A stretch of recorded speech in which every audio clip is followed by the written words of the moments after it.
It's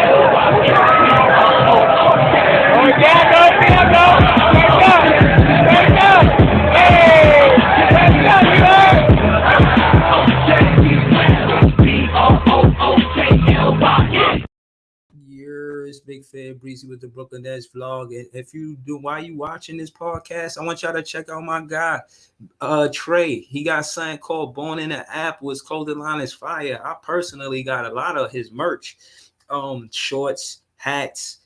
He got a sweatsuit. I even wore one of his sweatsuits on a web series. That's how fire it is. Check out his website. His link is right there at the bottom. But think that's the sponsor for the day, for the night. Thank y'all for tuning in. It's Big Fan Breezy. Nets at Night. And we're gonna get into some of Cam Thomas' first official interview. You know what I'm saying? We're gonna talk about it. And for one, before we get into it, I just want to say thank you to the Shoes Show. That's the name of the show. We're gonna get into it. And he did a phenomenal interview. It is one of the better interviews that I've seen all year. That interview with Mikal Bridges, that was a good interview that Paul George did. And this interview might have topped that. All of the questions that you might have asked. I even did a short because he asked Cam Thomas, he said, if you had the ball in your hands all game, what would you be scoring? What would you average? Cam Thomas said, easily 25 points. 25 points. I believe him. I believe Cam Thomas could score 25 points in this league. He can average 25 points in this league. Shit. I believe it. So shout to Shoes, man. We're going to get into some of this interview, man. Shout to Cam Thomas, man. Finally got a Cam Thomas interview, man. So I thank you. I appreciate you, Shoes Show. The Shoes Show. The show Shoes. Yeah, man. This is definitely a good show. He says Cam Thomas discusses his historic 3 straight 40-point games in the future of the Brooklyn Nets. This is an excellent interview. Y'all wish Brooklyn was here with me to watch some of this, but we're going to get into it. Shout out to Barry. I see you in the chat, Barry. What's good? We watch it. Yo, shout to you. You the one who posted this interview to my page earlier. I did not know that Cam Thomas had an interview until you posted it on the page. So I want to say thank you. Barry, I want to say thank you. All right, we're going to get into this interview right now. We have a very special guest joining me today. He's been a player that I've been super high on since high school. When I first started covering the game of high school basketball, at least, he was up in his junior season going to Oak Hill, and ever since then I've been high on his game since his Oak Hill years all the way to a single season out at LSU. He's now been in the NBA for a couple of years with Brooklyn Nets. He's one of the most prolific young bucket getters in all of the NBA, and that's Brooklyn Nets guard Cam Thomas. Cam, how you doing today, man? Not much, man. So first and foremost, you're in the middle of an offseason now, and when I think about it, I mean, this is a lot different situation the past couple of years. The first 2 years, you had Summer League, rookie adjustment season. Also, you're heading into a team that a lot of people kind of perceived as a championship team. So you had a lot of veterans in front of you. You had Kyrie Irving, you had James Harden the first year. Going into this offseason, is there any difference for you mentality-wise or the way you're approaching it? No, not really. Just still approaching the same way. Just putting my head down, working, trying to get better as much as I can, working on my body, so I can get in great shape. Just approaching every offseason the way I've been approaching it. So you look at this team, and obviously Kyrie Irving is not the addition. We've got to see about a half of his season, but has to be at least in some sense you see Kyrie Irving not there. That's a Hall of Fame first ballot type of guy. James Harden. So on paper, at least, there's a little bit more of an opportunity for yourself now. You head into the year, and obviously, no disrespect to Spencer Dinwiddie, he's a great player and whatnot, but there's more opportunity, at least for minutes. You're also heading into year 3 for yourself now. Yeah. What are your expectations now as you head into year 3 for yourself? Yeah, really just like I said, just keep improving. I don't really have no expectations because you never know what can happen in the season. So I just try to keep my head down and try to play the best as I can because I feel like me playing the best as I can is good enough. Yo, listen, but I want you to watch this interview with me, League Brima, because the way he talk like he is a competitor. He has and his favorite player is Kobe Bryant, so that says a lot. So let's get into it. So I just want to keep my head down, keep working, keep improving every day as a person and player. Well, there is one thing I learned, and I was not quite familiar with this before I did some research a little bit more on yourself, but you are obviously you've been raised in America now, but you were born in Japan. So can you take us through that a little bit? Yeah, that's just family being in the military. They got stationed over there. So I was born over there. I was only there for like a year. I don't really remember much about it. Mhm. So, that's just a little good story, good little story. Just me being over there for a year, when I was first born. One interesting thing that a lot of players we see doing now is, we know it's World Cup time. I know you got 2 teammates out there currently playing for Team USA, but there's been a lot of guys that if their parents or their grandparents or someone, they somehow get citizenship to play for another country, they're trying to play for them in the World Cup or the Yeah. Olympics. I have to imagine there's at least an opportunity or way to do that through Japan. Has that been something they've approached you about? Have you had any interest in that? Could we ever possibly see you suit up for Team Japan one day? Honestly, I haven't a little interested in it. I think my team has looked into it. I don't really know the details about it, but I think my team has looked into it. But either it's USA or Japan. Maybe one of these years in my career, I'm looking to play. In the World Cup, Olympics, whatever. So I just want to. Have that door open for either team, honestly. So It I is just want though. to keep it going.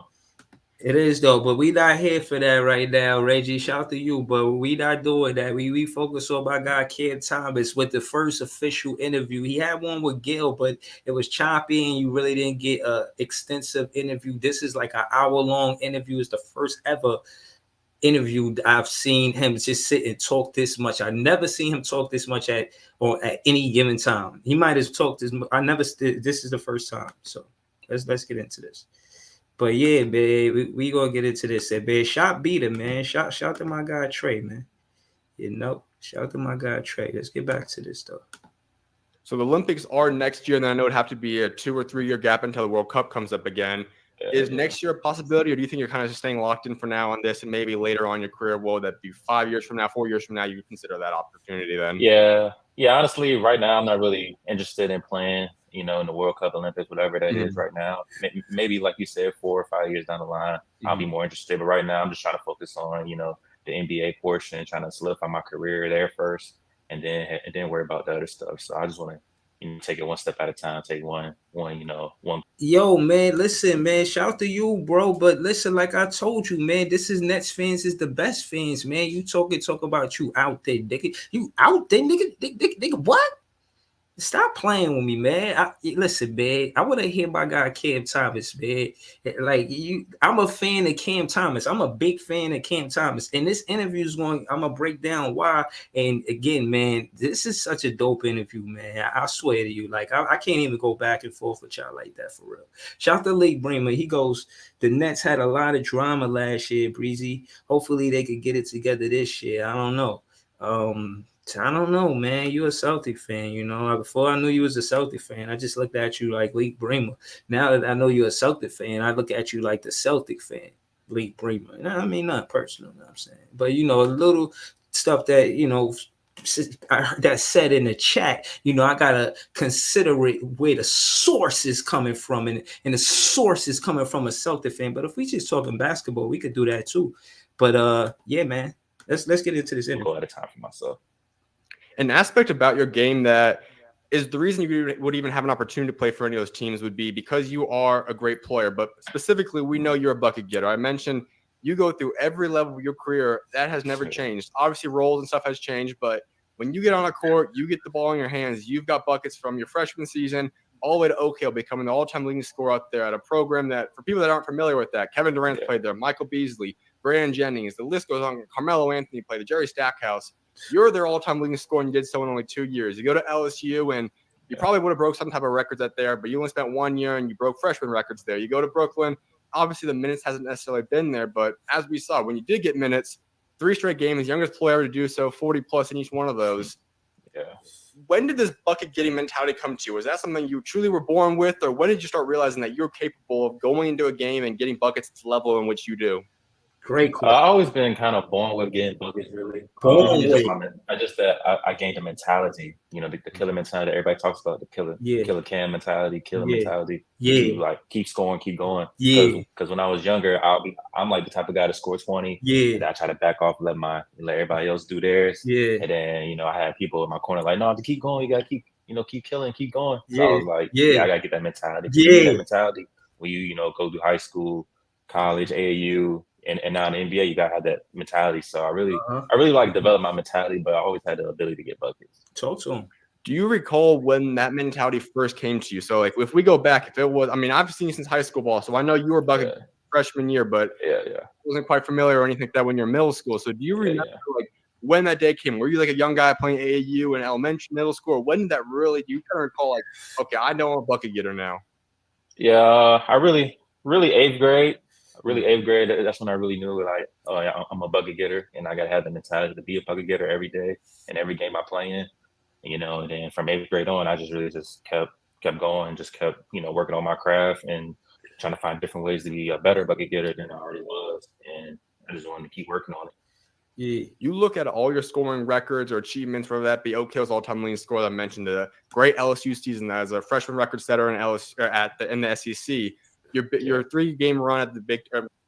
Yo, like this interview is so good. Like I'm just pausing to give it commentary, but realistically, this is like my first time for real watching it. I had watched it earlier, but I can only hear bits and pieces. Like I said, this is one of my favorite interview. I'm gonna watch this shit probably 1,000 times.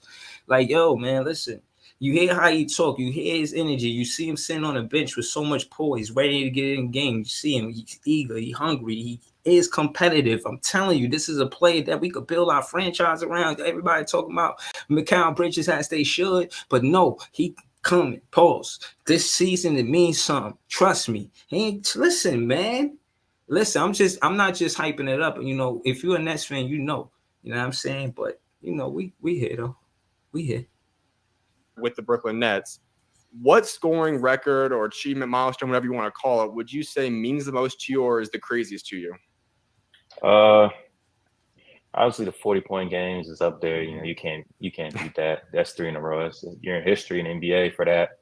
Mm-hmm. But honestly, just my Oak Hill. I think my Oak Hill is the most impressive to me because I was there 2 years. Most people say only guys that played 2 years. But in my defense, I'm like, if Coach Steve, shout out Coach Steve Smith. Most of those juniors don't really play that kind of minutes and get that kind of opportunity to score their junior year. So I feel like that's just a testament to me and my ability and the confidence he had in me as a player. So I feel like just me having that record, that's really like he know that when somebody got a testament about something, that means they sincere about it. They mean it. That means they trying to get specific with it to let you know how dare it is to him. But like I said, man, shout out to Cam Thomas, man. He's one of my favorite players, man. I'm a big fan of Cam Thomas, man. Let's get it. It's my guy, man. I'm telling you, man, the truth, man. One for sure. This is a story I remember, and then I saw it again when I was doing some research. But when you were going as a junior, as you mentioned, especially at the prep school levels in a school like Oak Hill or maybe ING Montverde, as you said, guys that are not seniors don't necessarily get a lot of minutes, or at least the ball in the hands a lot. Yeah, you went out there and you joined a team with a few guys that people are familiar with. One guy specifically, though, Cole Anthony. He's the guy that at that point in time was debatably, if not the number one player in the country. That was his team. And I read a story that you got to a point in the season where Cole said, you know what, I'm going to give the ball over to Cam. Now, I'm still going to be part of this team. I'm still going to do my thing. However, for us to win, Cam's got to have the ball in his hands. So can you take us through that? Was that a conversation that he had with Coach Smith and that you were aware of, or just take us through that? I feel like we had that conversation before like our season even got started. We was playing the preseason games and some of the games at the beginning. He's seen how talented I was and how great I could score. And then that year he was more focused on trying to get the triple doubles and just showing everybody that he's a all around point guard.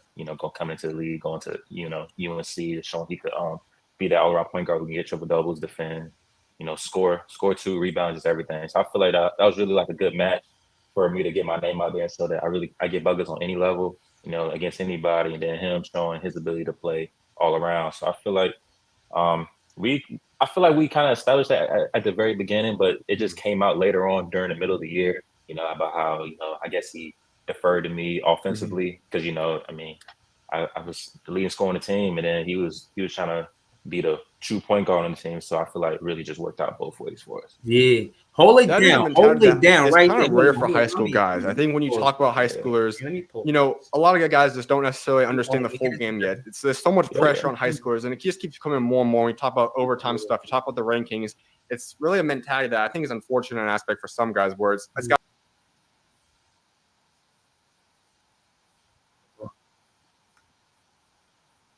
in a sense. What did you learn from that?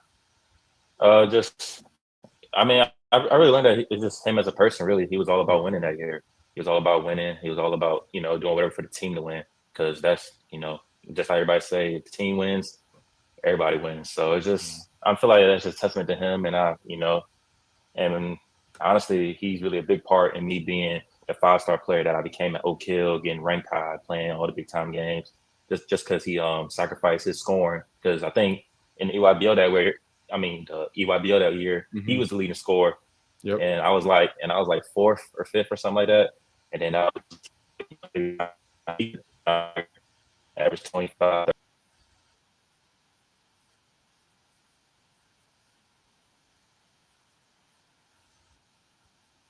Yo, what up, Coach Eddie? Oh, it's Liddy in the chat. Leaf and Coach Eddie.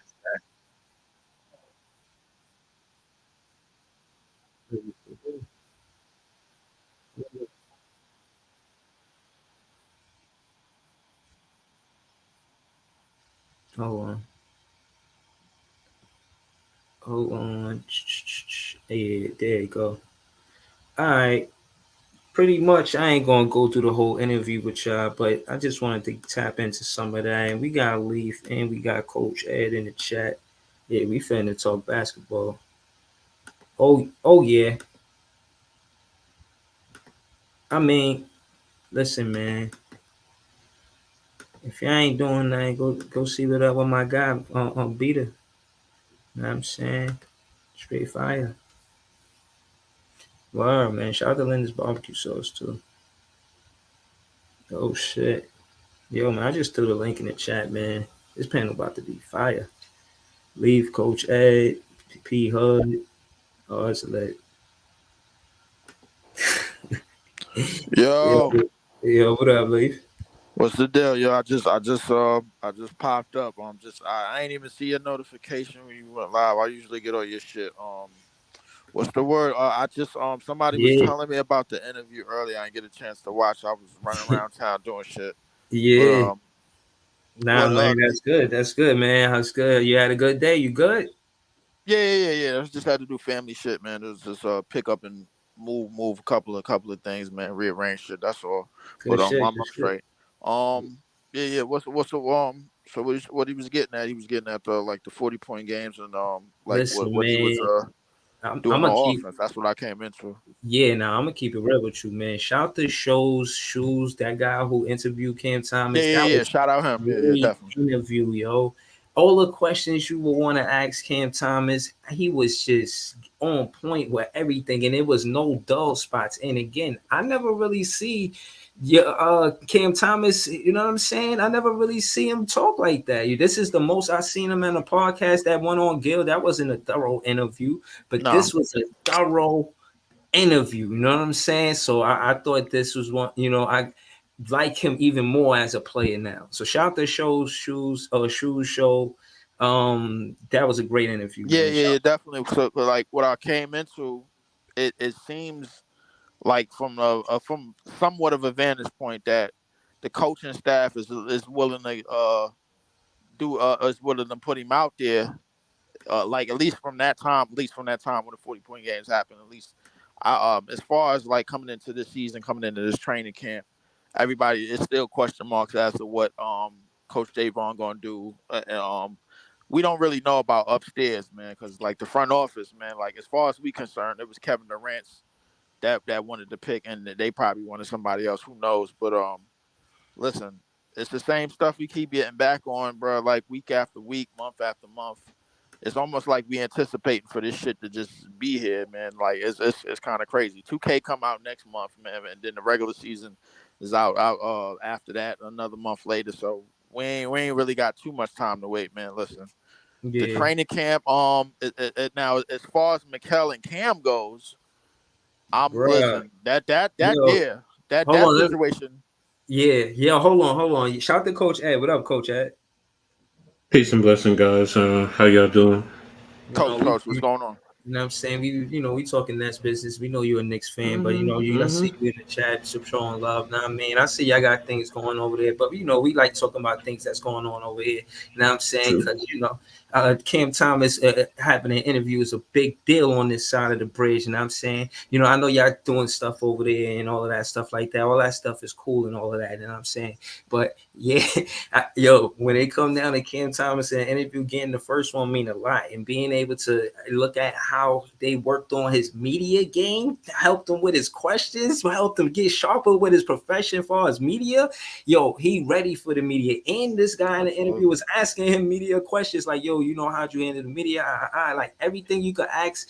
I feel like he was on point the whole interview, man. I want to pile on to that because I feel like he had a lot more time to get ready because remember he got the fine for the joint early in the season. Remember the fine that he got, and I was just thinking to myself, I'm like, all right, maybe he was just in the moment. All right, he had to catch himself, whatever.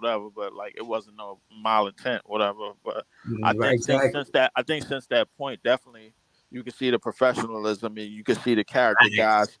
I wouldn't be anointed, bro. Like just to talk about it, just to switch up a little bit. But before I get cross. Now hold on. I wanted to hear what Coach Ed was gonna say, man, because I just wanted to. Because the question I wanted to ask Coach Ed before you get into it, Leaf, is coachable players. What is considered a coachable player from a coach perspective? First and foremost is a player who takes the coaching and implements it into their game first and foremost. They're not difficult and trying to shut down the coach and just do their own thing. That's usually what coachable is for me. You follow instructions, you're not being difficult, you're being a team player, you're willing to sacrifice for the betterment of the team overall. So, those are key points for me as far as being a coachable player. Oh, all right, respectfully. What up, though, man? How you doing, Coach? What's going on? I was at Heart of the City. I see you and Kev getting into it. Yeah, I sent him the link. I shared. I'm glad he pulled up. Coach. Now that you hear, Coach, I actually want to get the question out there because my phone blew up about maybe like 11, 12 o'clock today with Josh Hart getting 4 years, $81 million. What was your thoughts on that initially? When that came out, that news came out earlier. That's pretty much what the market is right now, starting to be. I mean, when you look at the top level players getting, in the 50s and the 60s, someone getting anywhere from, was it 22.25, and then if he hits all the incentives, it's 23 and a half. That's the market. For a mid level player, anywhere from you want to say 17, 18 up to 23, somewhere in that range. That's just the market now. So, it's I'm sorry, go ahead. Definitely. I think that's definitely the market. But what I also think in terms of the Knicks finalizing this deal, I think they going in the direction of chemistry. I think they definitely going in the direction of chemistry with Josh Hart, Brunson. Now I thought DiVincenzo was a solid pickup for y'all. Absolutely, I thought that was a solid pickup. Everybody keep beating me and Breezy up about the head about Mikal Bridges coming in. That's not gonna happen. We just gonna do it just because it's the Knicks. No. But hold on. But what I'm saying is, it's interesting how they like to play with it because of what happened with Villanova. But the truth is when you look at statistics, it shows that Cam Johnson and Mikal Bridges played 225 games together. So when you think of the top 10 duos, all of them can't say that. Now I'm only saying that to say Mikal Bridges, he's going from a role player to a superstar player, but from before he get there, he definitely want to have that two tandem. He want that with Cam Johnson. You see what they combined for, the Knicks fans, the audacity to combine Mikal Bridges points with Jalen Brunson points. The audacity. But when you look at the stats and you see Cam Johnson with Mikal Bridges, they had 29 points and I think like 11 boards and 3 steals. So yeah, those are the players that's gonna be teammates. So I don't know. All this funny business, I ain't with it, man. Well, not to put it. Cam Johnson, facts. I think the common denominator about all of this is that both tri-state teams, respectively, are going in the direction of chemistry. So, like, Mm-hmm. we listen. You don't throw 4 years, $100 million, 100 mil on Cam Johnson unless you're going with chemistry. Because Exactly. like everybody on our team played with somebody once upon a time. Mm-hmm. Everybody knows somebody that like yo. We got Dinwiddie and DFS coming from Dallas. We got like you said, Cam and Mikal coming from Phoenix. Everybody knows somebody. So and that's kind of the same thing that the Knicks is kind of trying to construct Mm-hmm. over in the Gardens. You know what I'm saying? So like the thing is, I think the days of superstars trying to hop, skip, and jump from team to team and trying to see who they could fit with are pretty much about through. Obviously, that's I think the owners have basically taken a piss on everything that Kevin Durant, LeBron James, and James Harden have done in terms of like just let me get free agents, let me get superstars. I need this trade, I need this, I need to be over here, or this ain't working, I need to be over here. And James Harden is about to try to work another fat suit on and try to work his way to the Clippers. You know what I'm saying? So like, so I think those days is starting to come to an end, and I think the mid level, like as Coach said, the market is what the market is now, man. And now these mid level exception players are starting to get like the bread that the max players was getting basically 10 years ago. You know what I'm saying? So like, you looking at 4 years, $81 million for a guy, in my opinion, and Josh Hart kind of saved the Knicks season. I mean, like he was kind of Mm-hmm. that extra. You know what I'm saying? Like if I look at when you look at when he came there at the trade deadline, they was calling that one of the top trades, one of the top pickups of the deadline, and then and moved forward and breezed past Cleveland, Oh, and I got. probably had it not been for Julius Randle struggles Mm. and his injuries, probably would have gave Miami all the way to 7 and probably would have had them and maybe would have made a run to the Eastern Conference Finals. But I'm getting way too ahead of myself because it's the Knicks. Nah, The nah. bottom No, line, no, no, no, no. You're not. You're not. But one of the That's things I all. wanted to add on Yeah. to is That's it. the issue with because you were talking about the top level players jumping around. Don't forget that the CBA plays into that now. This new CBA uh huh. that's come into play. That it's trying to hold. It's trying to prohibit players because you're trying to pay your players more money, as opposed to getting a new player coming from another team and you know giving him all this money, and then I forgot what it was. There's this the penalty level in the CBA. I can't remember what it was, but there's this I can't remember. Do either of you remember what I'm talking about in terms of the new I think CBA? so, man. Because I think I was on the show with Yeah, you and Pop one time, and you were actually going over it the CBA can't yeah. very candidly in detail. Only thing I really remember is the 65 game incentive and Yeah, like off the top of my head, but it was a lot of other stuff. It was a lot of other candid stuff that is fitting reading the fine print, but because and a lot of stuff that the players know, and especially the veteran players and the superstar players of the last as the last decade. You know what I'm saying? And they understand that hmm the Hardens, the Kevin Durant's, they understand that. You know what I'm saying? exactly. I think James Harden, he basically kind of put himself in basically a screw job type of situation where he could have got a new contract, but he wanted to get traded so badly, so he just took the player out. You know what I'm saying? So he was just like, all right, let me just take this player out, and I'm just go do what I got to do, like, because I don't want to be here. They messing up stuff over here. This is another play. Like, so this is what how many times in how many years that he's axed out and got his way and got a trade. This is the third time. Third time. This is the third hmm time for James Harden. Kevin Durant has done it in the past couple of years. This is his third team in the last 6 years. Like we think it's ourselves, like, okay, man, this whole thing with y'all running when the going get tough, that thing is coming to an end because like a lot of these, it's a lot of money on the table. You just saw what you would call it get 300 mil. Now somebody's about to get 330, and probably going to be a $400 million contract within the next year, maybe two.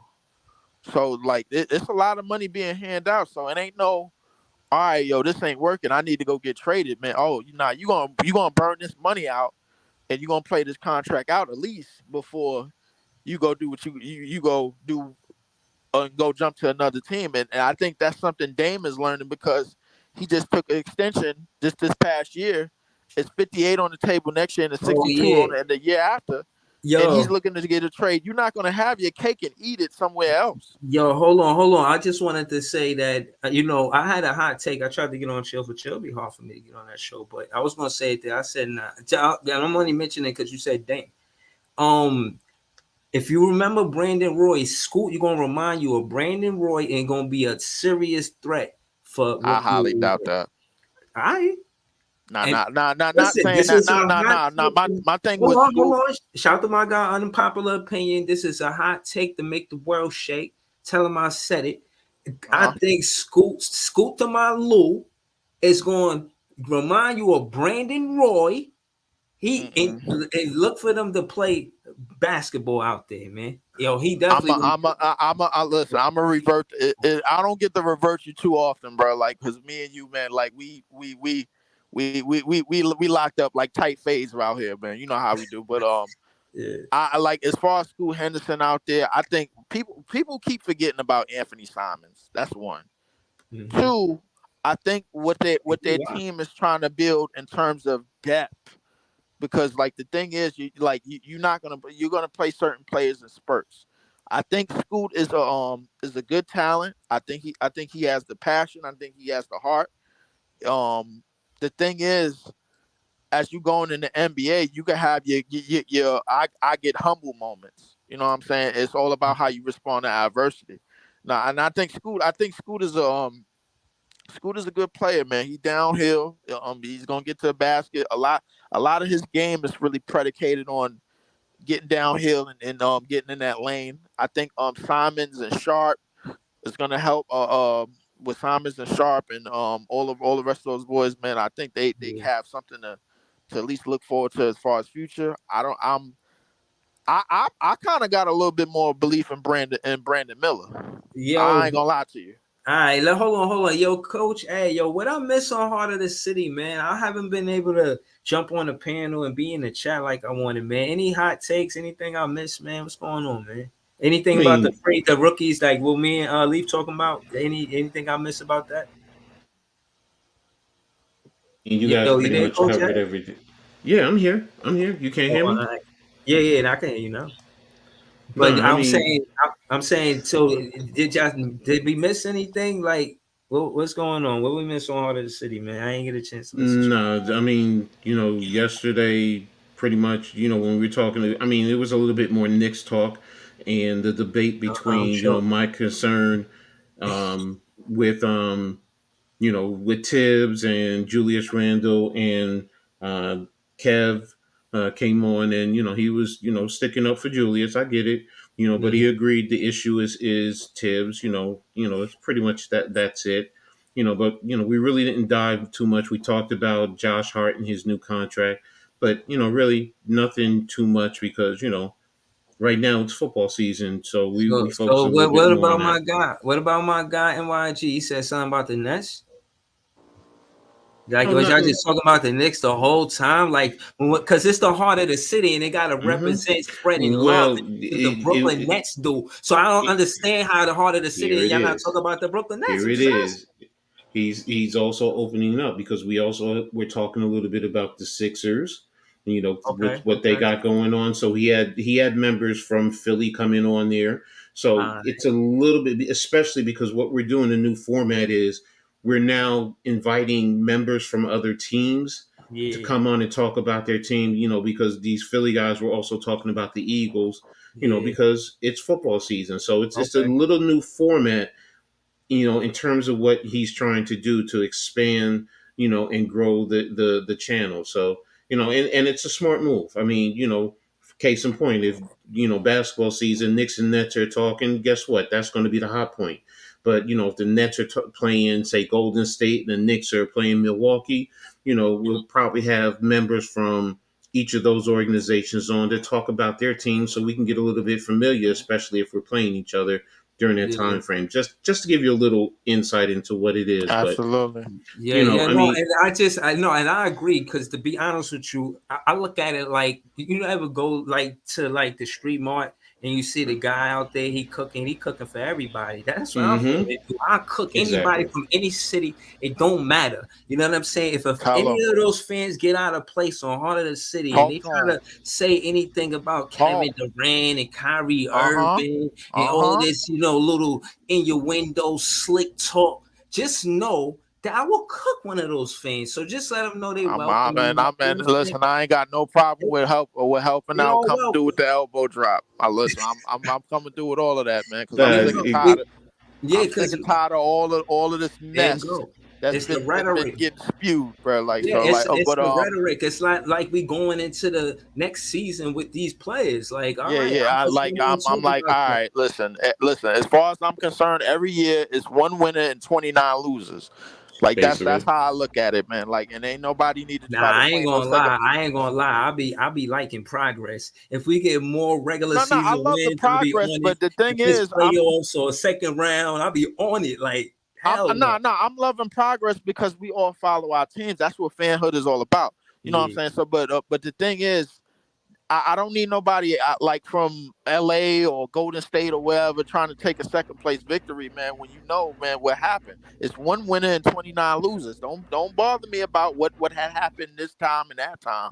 I'm like, we all back to Listen, we I'm all Mm-hmm. gonna back be to square honest. one when the season starts. Listen. As a fan, seeing my team compete invigorates me. As a fan, invigorates my fanhood.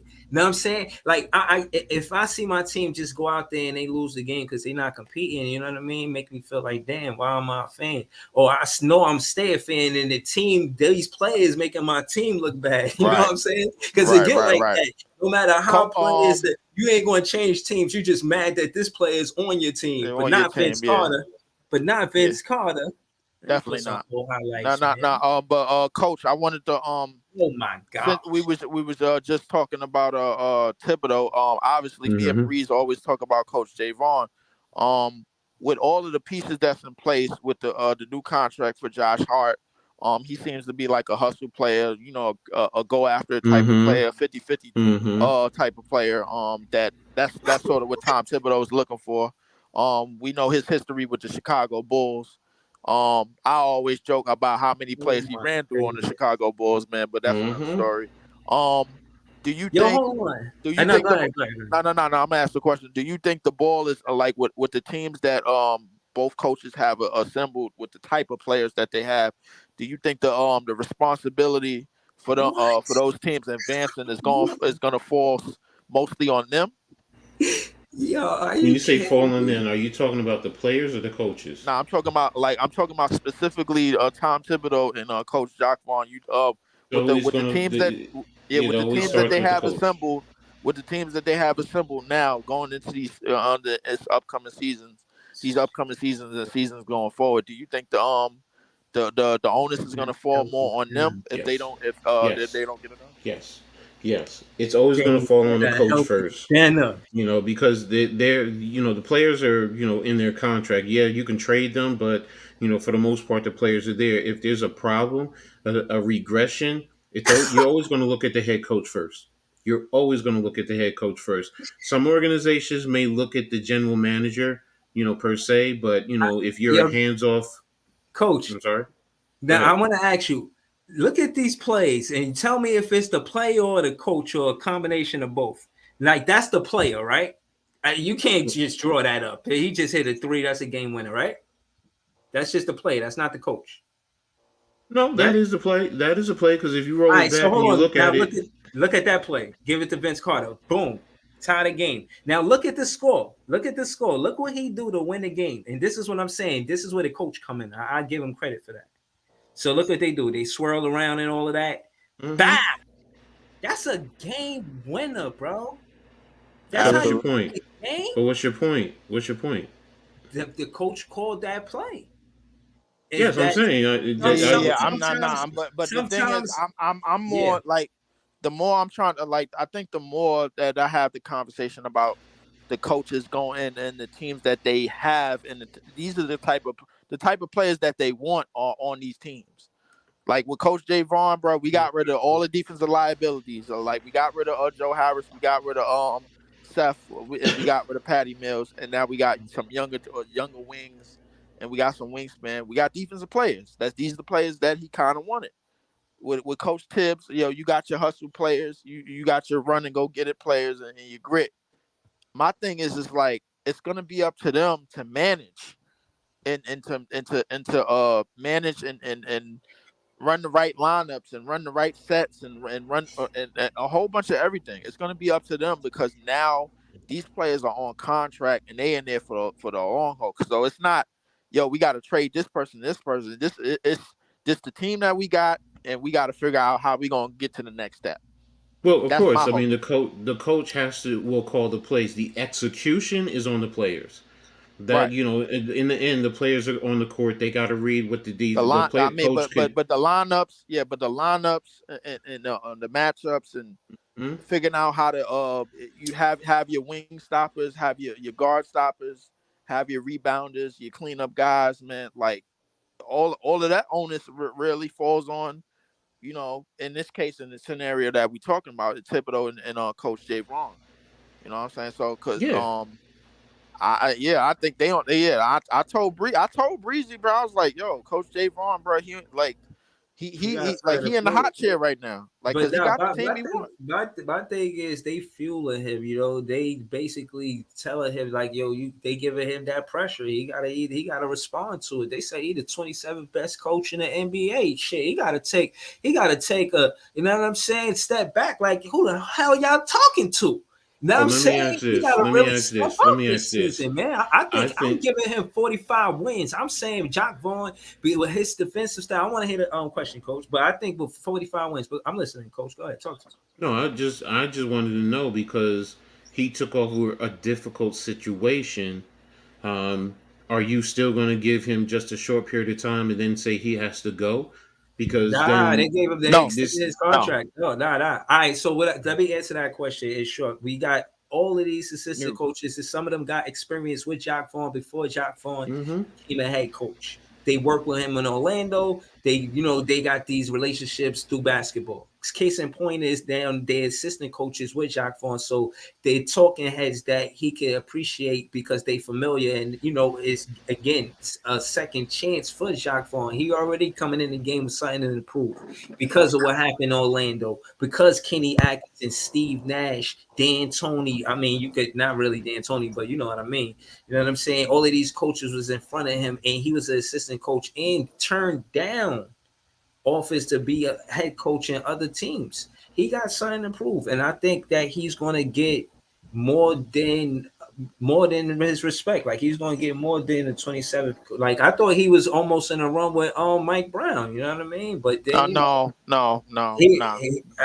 but no. I I'm mean. But not No, Breeze. no, I'm saying Hold not. up, Breeze. well, Remember, Before you you, well, will know well, shit like breezy, that. But I breezy, thought it wait, was hold one. up, breezy. Hold on, Breeze. hold on. I just want to say Wait, this. wait. Let me just say this last thing before y'all go crazy. I just want to say that he had 2 weeks where he was coach of the month. Twice he coach of the month. Continue. I Okay, understand that that, but when we talk about Mike Brown, we talking about somebody who won unanimous Coach of the Year, first ever. Like, just get that out of the way. That's one. Number two, we talking about Mike Brown, who took the Sacramento Kings somewhere they ain't been since '06. That's one. Yeah, number three, Mm-hmm. took the Sacramento Kings somewhere they ain't been in home court since Mm-hmm. 2002. That's almost 20 years. Right, You know what I'm right. saying? So like when we like, the thing is, Mike Brown was arguably a top 5 coach of the year. Yeah, You know yeah, what I'm no, saying? you're So right. So again, yeah, bro, and I expect a lot from Jock Vaughn because I think him listening to Cam Thomas interview earlier, in short, but my own opinion though, I think Jock Vaughn is a defensive style coach, and yes, Cam Thomas is going to get playing time because of it.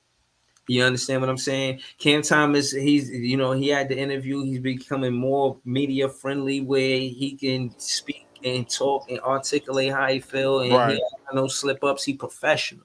He talk basketball, and then that's it. You know what? I wanted to and now that I'm on here, I just remember what I wanted to talk to you about, Breeze. I'm like, yo, because we was talking about like when the season ended, we was talking about the bigs that we wanted. We got to the I think we was talking about Nas Reed. We was talking about what was it? The kid from Charlotte. He wasn't really on the menu. I did throw in the dude from whatchamacallit. Listen, I be in mind. I like Clax, man. I do. Like in terms of switching in and out on defense, man. Like and being versatile as a defender. I think he could give you all he got. But I think in terms of what is gonna come of our team in the future and all the other wings that we got, man, we going. I think. Listen, the importance that we have of Dayron Sharp being some type of force on our team as a rebounder or as a physical player, man. Because I seen him, bro. Like he out here getting powered up. He in the gym, man. He getting Debo. You know what I'm saying? So my thing is just like I'm looking forward to seeing his progress maybe a tad bit more than Clax. Even though even though I've been seeing a lot of Claxton videos, man, him working out, working on his game and everything, but I would Right. really, really love to see, man, like what they like, cause Jay showed me on Dayron Sharp, and I'm starting to believe that's gonna be the guy that we need more and more of going down the stretch. Because the thing is, we short on the big position. That's the one position that we short on right now. No, somebody like Dayron Sharp is a rebounding machine.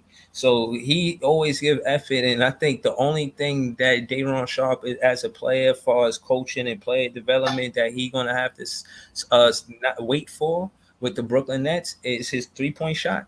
You know, we a team that need rebounding, so we don't need Dayron Sharp Shooting at threes. that perimeter trying to get the long. I need him We thugging need on the boards, Yeah, bro. I need That's him what I under need. the rim. You know what I'm saying? Yeah, Yeah. Like, come on, man. I need him in I the need paint him for thugging real, in that paint, bro. Like on them boards, bro. Like for real, I man. need him getting Debo in there, bro. Like Yeah, that's nah, what I for need. real. In that And paint, I look man. at and Basquiat. while coach is in here, I look at what Hartenstein has done for them. Mitchell Robinson has done in the first round. He tore that Cavaliers back front line to shreds. They couldn't do anything. They couldn't do anything. They was getting deboed on the boards, man, like something easy. So my thing is just like what are we going for in terms of like a big? Do we need like a big that's I quick think to the ball, or right. do we need somebody that's going to have some muscle that's going to push? I'm gonna be honest. You know, this Nick fan here, but you know he can't stop what we gonna do. You know, he can't tell the rest of the league he only one fan. He can't stop us. You know what I'm saying? Like I think what we gonna do is being able to contest a lot of shots, and that's where we gonna get good rebounds. Is making sure that on the perimeter is guarded, so we guarding the perimeter. You know what I mean? So if they like Hold trying on, to hold on. make, you know what I'm Why saying? you laughing? Why you laughing, coach? You know what I mean? Why you laughing? Why you Nah, laughing, coach? Breezy was slick with that. Like, yo, he one Nick fan, he can't stop us. Man, whatever, man, whatever. Come on, man, kill me with that. With that slick Oh talk, man. because I'll tell Nah, you what, shout out to Coach. you don't want to try and trash talk with me, but boy, you too young, No, no, for me. I'm not trying to trash. So you know what I'm saying? Nah, I'm messing with you. I'm messing with you. Like, No, I get what you're saying, and Nah, I but I respect. love what Hartenstein and Mitchell Robinson had bought for that team for the Knicks mhm, this year. yeah, They back to this past season, even a postseason run. They all played great Yeah, minutes.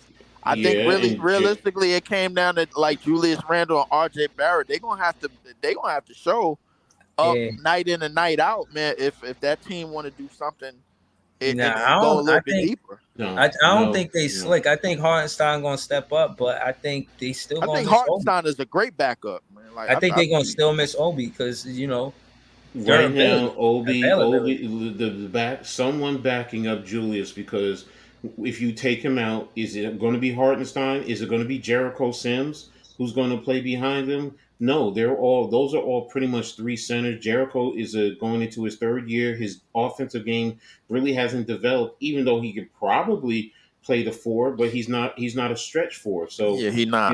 he's going to hurt I you think there. what made Obi Toppin You and like the Jericho jump. You Sims, gotta hit him with the hezzy. they got athletic feet. You know what I'm saying? Yes, Like yes.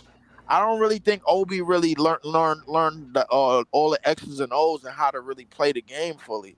I think Well, he was just out there. That, to be honest with you, that's Tip's system. Tip's system is not built on that.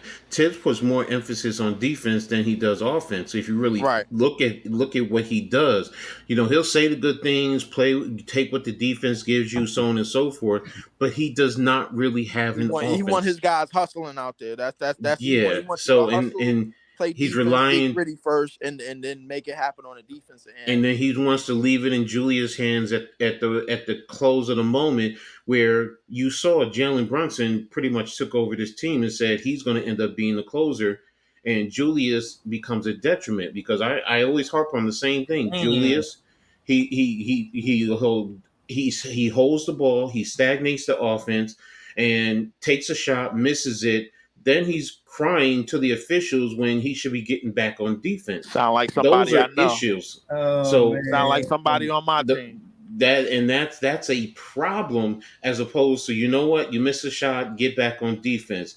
Tibbs, he enables him, but getting back to his offense, he doesn't really run a true offense, and he's always been like that.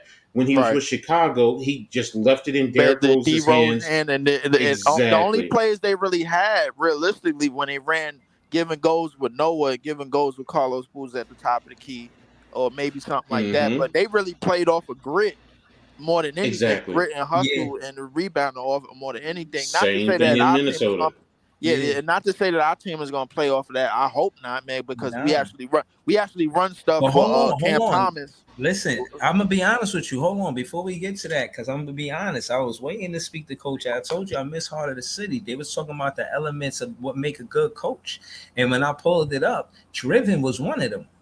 When we Mm-hmm. look at our coaches respectfully, do we see Jacques Vaughn is driven? I told you everything that happened with him. He's driven for sure. When you look at Tibbs, and I gotta count Brunson Pops. I mean, for real. Oh You know what yeah, I'm saying? Like him oh too. yeah, It's like y'all got two coaches. You know what I mean? oh Like, yeah. so y'all got, I guess y'all got good And advantage. I think There's the no way fact he's that not an important assistant coach, Brunson. bro. Like, stop. Yeah, and I think the fact that Brunson is comfortable playing within that type of set and that type of structure where like, all right, yo, you got your pops on the sideline, They yo, got two you head got to coaches, show man. like he like showing out. He listen, in my mind, the best pickup in free agency the Knicks ever had. In my opinion, like, and I dare any New York fan to try to tell me different. You know what I'm saying? So like my thing is like, yo, he got his pops over there, like he gonna show out. Our situation is sort of similar. I keep telling Breezy week out, week in, and week out for the past couple of months that I do not want the ball in Spencer Dinwiddie's hands at all. I want him playing off the ball. I want him playing off the catch, one move, or catch and shoot. That's where I want him playing at. There's a reason why we got Ben Simmons coming in the training camp. I got my fingers crossed. Please don't laugh at me. There's a reason that we picked up DSJ. Like, because we clearly want to do something. Like when you got those type of players, that means you want to push the tempo. You want to speed the ball up. You know what I'm saying? Now in y'all case, y'all got somebody that's gonna score at the one. And Brunson, Mm-hmm. like he's gonna give you, Mm-hmm. he gonna go out there and give you everything he got in terms of scoring.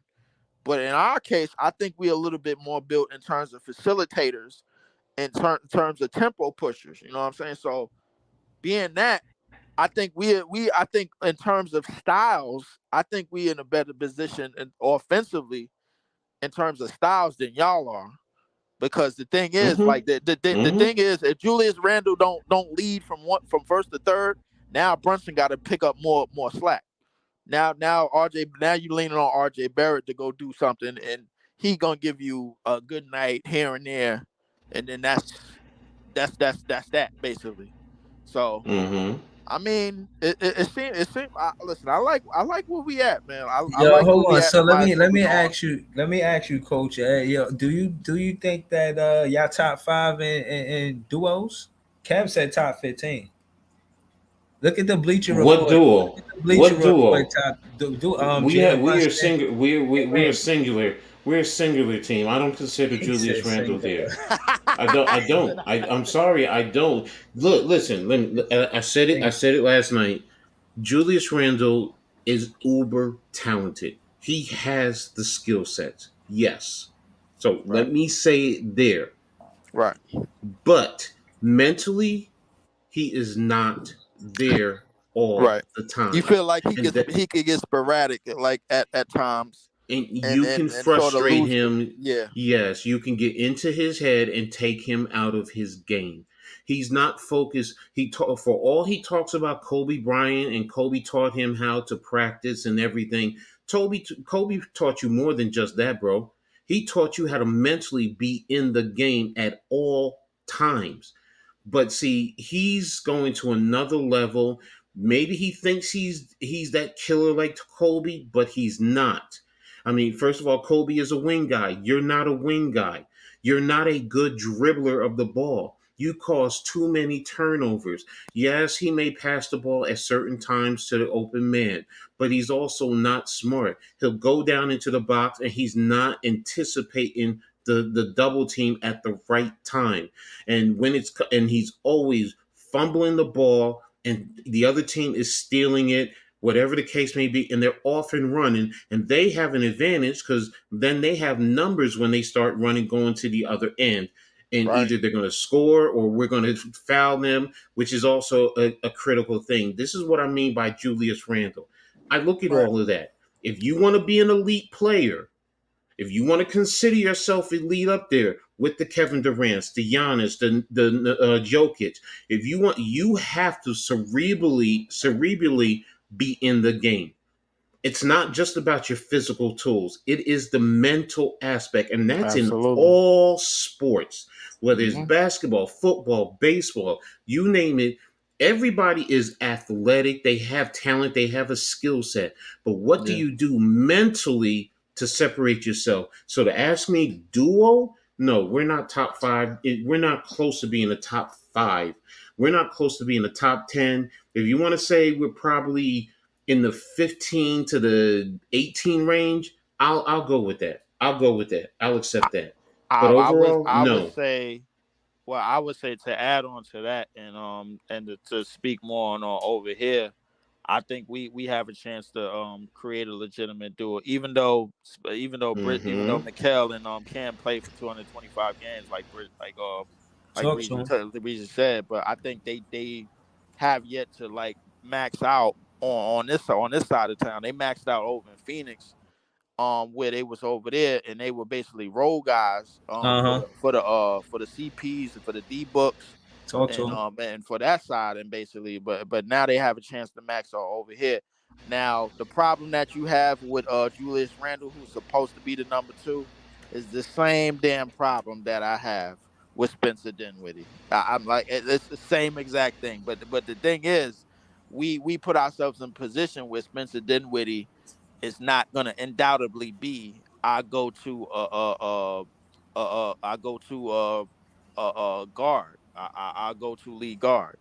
You know, with a guy like Cam with Thomas. listen, I said if we come into this season and I look at that roster and Ben Simmons is the best passer on that roster, depending on what the way the roster looks, man, I'm not gonna be too happy. But the thing is, now that I'm looking at the way things can shape out, with Ben Simmons being having that pat on the back, because let's face it, man, he's a pat on the back type of player. If you pat him on the back, tell him everything gonna be all right, this, that, and the third, he gonna go out and do that for you. If he's one of those guys, man, you come down on him, he ain't gonna do it. So I think that's something our front office figured out. I think that's something our coaching staff figured out. Breezy touched on it. He said, "Yo, he said the conversations that they had with Ben Simmons was all good conversations and everything. Yo, we looking forward to you coming back next season, man. Yo, Yeah. gonna lead the charge and everything, and this, that, They and the they third. asked Cam Thomas about Ben Simmons too, and he Yes, spoke highly of him too. He yes, was yes, and very good. I think that and that the teammates are speaking highly of him, because some of them already played with Ben Simmons last year.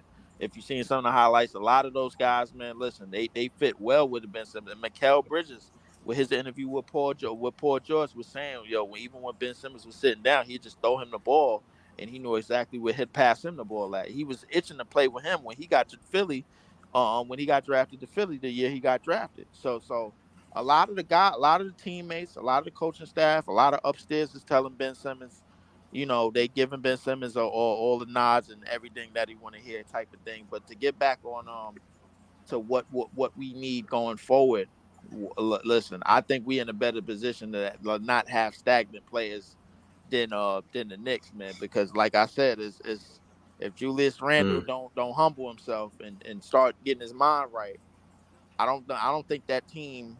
I don't think that team is really built to really go as far as they need. They're trying to go, and I see the direction that they're trying to go in. With Josh Hart and DiVincenzo, with Josh Hart and DiVincenzo, I see the direction that they're trying to go in with chemistry with those guys. And those guys Exactly. have the chemistry. So my thing is just like Julius. At the end of the day, What up, Julius Barry? Randle got to get his Well, mind right. Because if he don't get his mind Mm-hmm. right, this shit is gonna go way left, and then you're gonna have Knicks I fans know, going back to what they was before this playoff run started. I It's agree that with you simple. in terms of Julius, and he's the key to everything. Where if he plays to the talent that he really has, yeah, it pushes the Knicks up in the East. It really does. Right. We'll be pushing maybe three, depending on what happens with Philly. But and that's why I say the key is Julius. Now, if Julius plays to his talent and he's playing, he's smart. If he plays smart basketball, then yeah, hands down, I'm gonna support him 1 billion% because he's a Knick. But I want to see more out of him, more as a leader, more as a scorer, because he has the ability to elevate his game. And if he does that, he actually helps elevate the other guys around him. Right. So that's the advantage that we have over you guys in terms of talent. But I say that we're both on the same thing because we have one guy that consistently can go out there and be that lead player for us. And then we have a number two who can be up and down, up and down, up and down. Our number two I'm talking about is Julius versus Cam Johnson for you guys may be a little bit more vetted and he has a little bit a different skill set and a more versatile skill set. I say a But different skill set. Definitely, he don't play the same way Randall play. I like but him. Definitely they're no. but Yeah, Hey, I definitely like technically Cam. I definitely like Cam.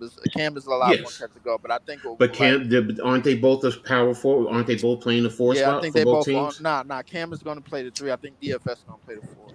Oh, okay. So then I digress off of that. But the point is though, in terms of being that number two scorer and being that number two role player, however you want to categorize it, yes, Julius has a different skill set, but it's more versatile and it could be a lot more deadly because he can do a whole lot more versus Cam Johnson.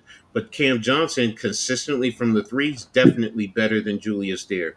And that's where, I think that, you guys have the advantage there. But if Julius puts his game all around, then he can be a star, not a superstar, but a star in the NBA, and that's what can benefit the Knicks. In terms of where they're positioned in the I'm East I, in you, the you know on what, this comment I right here. think Shout out to Brockwork. yeah, not the and, shout out to Robert, but I think the if is probably the biggest thing because it goes back to something that you mm-hmm, said. Like Tibbs basically let them do what they want to do on their half court set on offense. You know what I'm saying? mm-hmm, Like it's not like he running extra like a whole bunch of series of X's and O's and he just like this Mike D'Antoni savant type of offensive guy. You know what I'm saying? Like he wants you to get that hustle on the rebounds and on the defensive end and on the other tangibles. And I think they want to try to make a lot of their stuff easier. But y'all do have mm-hmm, better isolation players. I will say that. I'm like, mm-hmm, listen, mm-hmm. listen. I'm gonna give y'all that all day.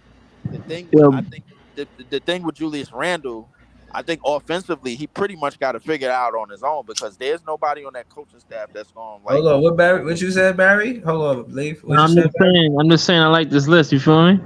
KD at one and Book at two. Yo, you Yo, funny yo, as hell. get I rid of know that you ain't list. Yeah, come yeah, up yeah, here get rid of that. just to say that. Get rid of Like that you list. can't be Get rid serious. of I that couldn't list. wait to cook this list. I'm waiting for Leaf and Coach Ed. Nah, Ain't it's nothing. right. Coach Ed and Leaf, We man, we making the already pickle cooked it. fire. We Yeah, already cooked it. it's But I it's the think right though. It's right though. it's That not shit right is at No, not all. true, no, It's bro. bogus. It's no, not I true at mean, no, all. Not true, that's no, the bro. lie. no. No, That's the one. because That's it a has to be You're not Jokic seriously and telling Murray. me that Joker and Murray is that these two is 2 spots over Joker and Murray, who just Yes. basically buried them. No, that's the point No, I'm you're making not. too. No, you're not. exactly. No, you're Exactly. Get Jamal not. past Murray that first before is we go game any is further. How you get past that? Joker and Murray, bro, like basically like mouthed them on their own home court. Bro, Like y'all see it, right? Y'all see it right there, right? Beacher reports. Bleacher Report are idiots. Bruh, This is this why we is don't where trust we them. give credibility to these articles in the first place. First and foremost, I say it's not Kevin Durant and Booker because they're not proven. Number two is proven. Nikola and Jokic, Jamal Murray, you see they proven. LeBron James and Anthony Davis, they proven. I can see why they did. But Kyrie Irving and Luka Doncic, I'm not giving it to them neither. no. I'm not giving it to I Kevin don't even think Durant they top and 5. Booker or Luka Doncic I and don't even Kyrie think Irving. they top 5. That's just name No. value. You Like 2, No, 3, and yeah. 4. So I did say, y'all I see? say Did y'all see what Katie and Booker did in the playoffs? Is y'all serious? I understand what they did in the And playoffs, but it wasn't enough. Jokic and Murray do? Wait a minute, What, you're what, talking about KD and Booker in the playoffs. What did Jokic and Murray do in the playoffs? They did They okay. won the NBA. It was they They did did Joker. okay. okay. They won the They ain't NBA the duo. championship. Yeah, I mean, Wow. they Okay. won, but it's okay. Okay. It's 3 duos on here that got championships, and Kevin Durant and Devin Wow. Booker are not one of them. Katie got a championship. What are you talking about? He don't have a Bruh, championship with Devin he Booker. not proven with that duo. That duo is not proven. Y'all And gonna when see. KD We did gonna That win, see. duo is not more They proven, hold know. bro. on. When This, KD this, did this win it, what it was this more what than the It what duo. just that look what cute. It just When look KD cute, bro. won, Hold it on was now. more than the duo. what It's not. It Durant just and look cute as Booker far as numbers, bro. It's this not that's exactly. not a proven duo. They're All scorers. right, I'll give you that. I'll give you their all right. We scores. gonna They're see. high level They going scorers. I Oh Yeah, bet yeah, you you we go. they all be gonna no. see. Yes. I Say bet that you in they be number one seed though. yeah, right. I Say bet that in y'all the won't. future sense All right. as in next season. But for now, going into next season, there's no way. They just won a championship. So what they basing That on don't last? mean shit. The Warriors just won the championship. What they at? Oh, whoa! Bro, Championships don't no. mean This shit. list is jaded. This list is This Dallas is very I don't jaded, know bro. why. I don't know why Bleacher Like that, no, Report. because Bleacher Report they do the same thing 2K do, bro. Like they just go with Nah, the shit that look good. I give you this. Nurkic and Murray, they should be number one, but Katie and Book is two for sure. No, they're not. Yes, there is. No, they're not. No, they. So you telling me Drew Holiday and Giannis is better than Katie and Book? Stop it. I'm telling Stop you. it. Listen, if you want to tell me that they was better than LeBron and AD this year, go ahead, bro. Bro, they're That's better fine. than Giannis and Drew Holiday. Stop it. Stop it. All right. Bro, Now we this just is rapping. man. Like Now we just I rapping, believe bro. that you think that they're a good combination, but they still not proven, bro. Regardless of It's the first time in the playoffs. Y'all picked up Bradley Bill, bro. Like, and now y'all probably gonna advance maybe 2 spots up over there, bro. Like, listen, Oh, if you there's just nothing. answered what I needed to hear. You just You said answered what who? I needed to hear. Okay. Say it again. Say it again. He's a Phoenix Suns fan. All right, that's cool. I'm not a That Phoenix Suns fan. Katie fan. stop it. You can he pull like up, bro. he like Kevin I'm Durant. not. Shout to Reggie. He said it smells like a bakery in here, Breezy. Yeah, debates is pancakes. I'm not even debating. We just talking hoops. But if you pulled up, trust me, we could get to it. Like I said, Right. right now I'm gonna give Joker and Murray because they got the championship, but Katie and Book is two for sure. There's no way they took, bro. Okay. Hell no. Now you say Katie and Booker is number 2. Yeah. What's your reasoning for them being number 2? Give Right. me. I'm logical. They better I, players. I'm, Book. You're not gonna see and say Booker's not better than Drew Holiday. Come on, stop it. what I is listen, what I'm when not you say listening. is better? Hold a minute. When you say better, what is your criteria for him being better? You're just telling me he's better. That's your opinion. Give me your facts to justify your opinion. Drew Holiday is only a better defender than Booker. That's it. And So a better Devin passer. Booker is Huh? better in what And a better category? passer. I don't know. I don't know And a about better that. playmaker. I don't know about And that. like, come on. Yo, listen, I saw what Drew Holiday did this in the playoff. Barry, don't go that way, man. I'm just back I'm back sorry, out of Barry. this one, You're man. Oh, Don't so coming y'all even, in gonna for say and say me. Drew Holiday is better than Booker? Okay, y'all out. Barry. That's not bro. what Devin is. Booker. They Devin Booker is proven not 3 even of them better than got Jason Tatum, bro. championships. 3 Bro, of tell those me, dudes. what you said? What you say that again? Devin Booker is not even better than Jason Tatum. Oh my! Oh, all right. Bro, I'm. 3 of those duos got championships. And you know Your that. duo don't got a championship together. Bro, you really gonna say Jason Tatum better than Booker? You There's still there's haven't nobody will answered. tell you. There's nobody that will tell you that Devin Booker is better Hey, than Jason let me Tatum. get Bro, in here, Jason man. Tatum's not even the best player on his team. Let me get in Oh my here. God. Hold on, Reggie. I want to see where they go with this. They're not going anywhere. Let me go ahead and get in here. Go ahead, Reggie. Okay, Go number ahead, one, is that Barry talking? Barry, you got to sit this one out. Did I just hear you say Devin Booker is better than Drew Holiday? Yes. What? What Yeah, happened? What happened when they met in the finals? Nigga said the finals. Yeah. Oh yeah, the finals. What Don't happened? that matter? They ain't no bigger stage than that. There ain't no bigger stage than that. Okay, so that's point number one. Number two, if LeBron and AD is not at the top of this list, I can't take this list seriously. Don't do this. Okay. I can't take this list seriously. AD. Exactly. Don't This put list AD is in not this. as Don't serious. put AD in I'm this. not putting LeBron and AD over Joker. Number over one, Joker. number one, LeBron and AD, they got the most experience out of any duo on this list. That's And number they one. also got Don't swept by say Serbian, LeBron bro. and AD. Like Say so, LeBron, not AD. LeBron, not AD. I said LeBron got swept LeBron by and Serbian, AD. bro. Like we got to leave him on. We got to I leave give you him LeBron, but on the AD's back not. end of this 80, five. 80's LeBron not. and AD combined have more AD's not that, experience bro. than Stop it. anybody on this list. AD's not that, bro. They also been hurt more than anybody on this list too. Okay, Barry, hold on. Isn't Anthony Davis a college in champion in college, right? Bro, what he have done Yes or before? no? Yes or no? Tell me what he did with the Yes Pelicans. or no? Tell me what he did with the Pelicans. Yes or no? It's a simple question. Tell me what he did with the Pelicans. Okay, so we're just gonna go ahead and say yes since you don't want to answer the question. So Barry, is he don't go top down seven? this road. Hold on. Is AD top 75 of all time? Yeah, he get the bonus top 75, but what he did with the New Orleans before he went to the Lakers. I don't want to hear about none of that, man. Like I 24 and thought we 10 was for his just going off career. of Lakers. I thought we was just going off of them as a duo. I think Yeah, we're I hear going you, left Barry. right now. You're trying to make a case for KD and Booker, We going but they're left not right now, proven, bro. right now. That's what this is. The bottom line is, bro. Like, listen, Joker and Murray is number one on this list, Yes, bro. I said that. Yeah, No, they're not. They is. How? They won a championship. They, bro. What does that mean? They just. What do you mean? What it means? That's what we playing for. Wait a What are minute. we playing for? No, I give you Okay, that. you got to They do it won. more than one time though to be considered the best duo. They Though. did it most recently, bro, and they So it's and they swept and they it's recency broomed. bias. So it's recency bias.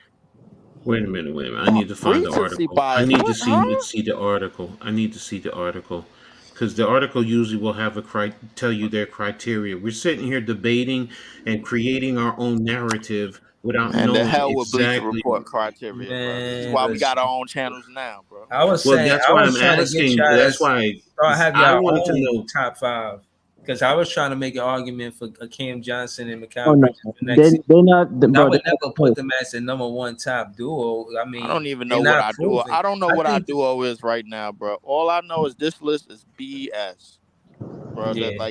This list that I'm looking at on the screen is grade A BS, bro. Like Yeah, this is nah. grade A bullshit. Yeah, it is, man. It's Grade A. trash. You shouldn't have It's- left it up there, Breezy, man. See, No, you done I got me in wanted to hear argument. what y'all was gonna say. We spoke on it. It's over with. You know what I'm saying? And I disagree with the list. The list is terrible.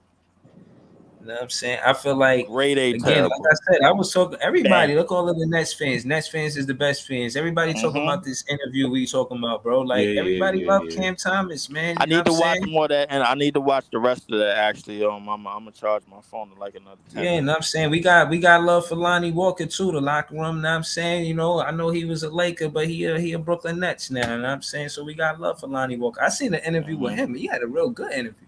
You know what I'm saying? His interview was interesting. He did it with, it's called Voice of the Nets. He did an interview with them. That was a dope interview. I heard about that actually. I got it because Nets shout out to Nets Daily. Shout out to Nets Kingdom too on Twitter, man. Yeah, facts, Nets all facts. Kingdom and Nets Daily and all the Nets Yeah, podcasts. yeah. Shout out to all of them too. But what we was gonna get into something else. You wanted to get into Breeze. What was it? Something about the not the duos, but What was Cam it? Thomas? Yeah. Well, I guess we spoke a little bit on the Cam Thomas interview. I didn't get to see it all, Yeah, but nah, I seen the whole interview before I pulled up. I was trying to rewatch it with y'all, and I was trying to say that he's a Kobe guy in the way where, and respectfully, since we talking, he wanted to go to the Lakers. Yeah. He's a Kobe guy. You know what I'm saying? yeah, he wanted to go to I was Lakers. just Yeah. watching an interview. I thought it was real interesting. A lot of the things that he said and why he's, feel like the way he do. Even him having a killer instinct for him to be this quote unquote the only thing he do is score. He got everybody telling him like, "Yo, yeah, nah, keep scoring, keep going, like don't stop." He said, "Yo, I'm a kind of a guy that I score 20 and fall back," but you know what I mean. You got your whole team telling you like, "Nah, score the ball." So you know what I'm saying? That's where that come from. So he got Right. that kind of I he got think that I kind of think I instinct. nah You know nah. what I mean? Well, the thing is with that, when your team is telling you something, and then you like, all right, you kind of like falling back on it. Like he said, he fall back when he get to 20. Realistically, it's about getting the other guy's confidence too. You know what I'm saying? If they saying keep scoring, they probably know because you got the hot hand that particular night. But if it's constantly keep happening every night to where, all right, yo, we gonna do this, that means they either more responsible on the defensive end and they gonna hold things down there, or they just not as confident as they offense as they are in his offense. That could be one or the other. That could be something down the line, man. I'm not 100% sure of that, but I've been in a situation in organized basketball where that's the case. Cause I came off the bench in JV, and I was just jacking up shots, bro. Like they was like, "Yo, you gonna play defense? Yo, you gonna shoot us?" I'm like, word. I must have shot like 20 some shots that game. We had barely won the game. The point I'm making is I don't want Cam Thomas to be put in a situation where he got to be the savior. Yeah. I don't want No. that. All right, so let me I ask you this. Let me ask you this, and I'm coming to you with back to you, coach, with this. How many players do you think could give us double digit scoring, Leaf? And then I'm asking coach the same thing How about many players in the league or no, on no, on on our our team could give us on double digit scoring yeah, double every digit game. scoring? I listen. I go down the list. I say Mikhail could give us 24, 25 plus. Um, Cam Johnson could give you 19 plus. That's two. You got I think this year with the minutes, I think Claxton could give you like a good 10 to 11 points. That's three. I King think Thomas spoke highly on Claxton too in I that think yeah, interview. I think Ben Simmons could give you a good 12, 13 points a game. All right. He can't give you Okay, that's 12, four. 13 Shout out points a to my game. Come Nets on, fans. Barry, We the stop it. best fans. You I know what I'm mean, saying? Go ahead, yeah. Leaf. So I'm sorry you was All interrupted right. by that KD fan. I think Mikal could give you I think Cam Thomas could give you a good 16, 17 plus off the Yeah, bench I agree with on that. average. On average. I Uh-huh. think That's four, five. I listen, I think everybody else is between that like that set that 6 and 9 point range. I think I would say everybody I else. So take we that. probably got a I good take so yeah, no. we have a possible 4 plus double digit You forgot about scorers. Spencer Dinwiddie. What Say about what? what? You forgot about Spencer Dinwiddie. Oh my god, yeah, You yeah. forgot about what? I said five. I said five. I said five. Possible five. I said a possible 5 plus on our team. But I like to Oh, he say if says that's going. I think that's all going to depend on the pace that we run. If we run in the pace and we pushing the pace with Ben Simmons in the starting lineup, and he's getting facilitating and getting everybody involved, and we got DSJ who's another floor runner on a mm-hmm. bench. Then I think a lot of guys on this team could score in double digits. A All lot of right, guys. so hold on. Yeah, I want to ask the whole panel, but you go next, coach, and then I'm gonna ask the Barry because what I'm saying, he watching the Phoenix Suns. I want to ask how many double digit scorers they got on their team. You know what I'm saying? So what about you, coach? How The many plays. for the whole season, or can score double digits in games, more than one Double game in digit? the Yeah, season? yeah, for the whole season, averaging 10 plus this season.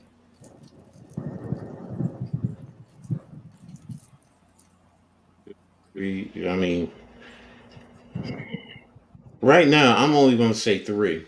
I mean, I know we have others who can, because I know Grimes can average. It's a possibility. He just hasn't done it. DiVincenzo can probably do it. Quickly can probably do it on the second unit. Even Yeah, that one. Hart. Okay, you said okay. DiVincenzo, Josh Hart. No, okay. My top. You know the top three are going to be Brunson, Barrett, and Julius Randle. That's a given. So that's why I'm saying there's three. The others, Quentin Grimes can average double digits in points per game. Quickly can average double digits in points per game. He already did it this year. Mm-hmm. DiVincenzo has the ability to average double digits in games. Josh Hart is like right on that borderline. So if I'm going to say can, then I'm saying seven guys. But realistically, to say that are going to do it, that I trust to do it, I have to go with three. To be honest, no, four. I have to go four. Quickly did do it this year. I have to go four. I have to go four. But Grimes can do it, but I think Grimes is stagnated because of Julius Randle. So, but in college, we all saw what he did in college. He can do it. He can score. So again, it's hard to sit here and say are going to do it or can do it because possibly I can sit here and say seven guys, but realistically, I'm going to say four. All right, I respect it. What about you, Barry? What about the Suns? What you think about them? They got a lot of scorers. I mean, okay, like how many? KD, Book, Bills, Aiton, Aaron Gordon. That's an all-star team. Who else? Who else is on the team? There should be no reason why Kevin Durant can't get out of the West. You got Watanabe now. Who else? Sure. Y'all can't call him Wasabi Watanabe. Y'all gotta call him Utah, man. Y'all gotta get your own name. Yeah, he gotta get his own name now. Who else? Who else is on the team? Yeah, they got a lot of players, but I'll say Florida because I think those main players are gonna get the ball. No reason why that team shouldn't get out of the West. Yeah, got 4 20-point scorers for sure. Yeah. Y'all should score 200 points every game, man. Every game. It's gonna be tough guarding that team though. If they stay healthy. Yo, if Sacramento got a better offense than y'all in trouble. Nah, hell no. Come on, really, bro? Hold on, because Sacramento broke a record last season. You think? Yeah, but KD bro, you have KD, Booker, and Bills, bro. No. I ain't gonna lie. If this was Kevin Durant 10 years ago, I would agree with it, bro. Bro, KD just averaged 30 points last year. What are you talking about? I don't. That's not moving me, bro. Like if he averaging 30 points, bro, you forgot he had the Nets number 1 seed, bro. Before he got hurt. Well, he had his. Come on, bro. What are we doing here? He had his number 2 before we got hurt. By the way, that's still good. That's still good. Barry, let me ask you this. Barry, let me ask you this. Kevin Durant to that standard. We holding him to the championship standard. Barry, let me ask you this. Barry, let me ask you this. KD talk heavy spicy about the Brooklyn Nets teammates. Like, yo, you expect us to win with these guys? And then he had to apologize. I seen him do it on the ballroom when he was getting interviewed by his co-host. Mm-hmm. So I'm saying that to say, yeah. But if the Suns teammates feel like that about KD, like, yo, if I mess up, you might get me traded. And I like Phoenix. I was here before you got here. No, that's Booker's team. Maybe they're going to be dealing with the pressure of getting traded if Booker's team. But they in the office. You already got Chris Paul and Monty Williams about it there. So. How you know that's him though? He's not the GM. Who else, man? Who else went to the owner? Huh? Monty Williams went to the finals. Why would you telling me that Devin Booker went to the owner and said get rid of CP and Monty? Bro, you acting like KD's like this GM, bro. He's not LeBron. Only LeBron do that type of stuff, bro. You acting like. Bro, they was gonna pay the coach $100,000, man. Bro, every move is KD move them. Contracts, man. Yo, man, all the players they signed, it was KD. Like, come on, shit. Like Bobo, Yuta. He like Yuta. He like Bobo. He like. I'm like, come on. Sound like Kevin Durant to me. I don't know. I'm just saying, but I ain't gonna speculate. You know what I'm saying? It is what it is. Well, he said KD didn't have Gordon guarding him 4 games. I don't know what you're talking about. Nah, listen. What I'm trying to say about KD, respectfully, without trying to troll no shit like that, Yeah. is, bruh, that's a heavy offense. And you know they say Bro, defense. so what, Hold on, they say defense win championship, and you got Kevin Durant on record saying offense win championships.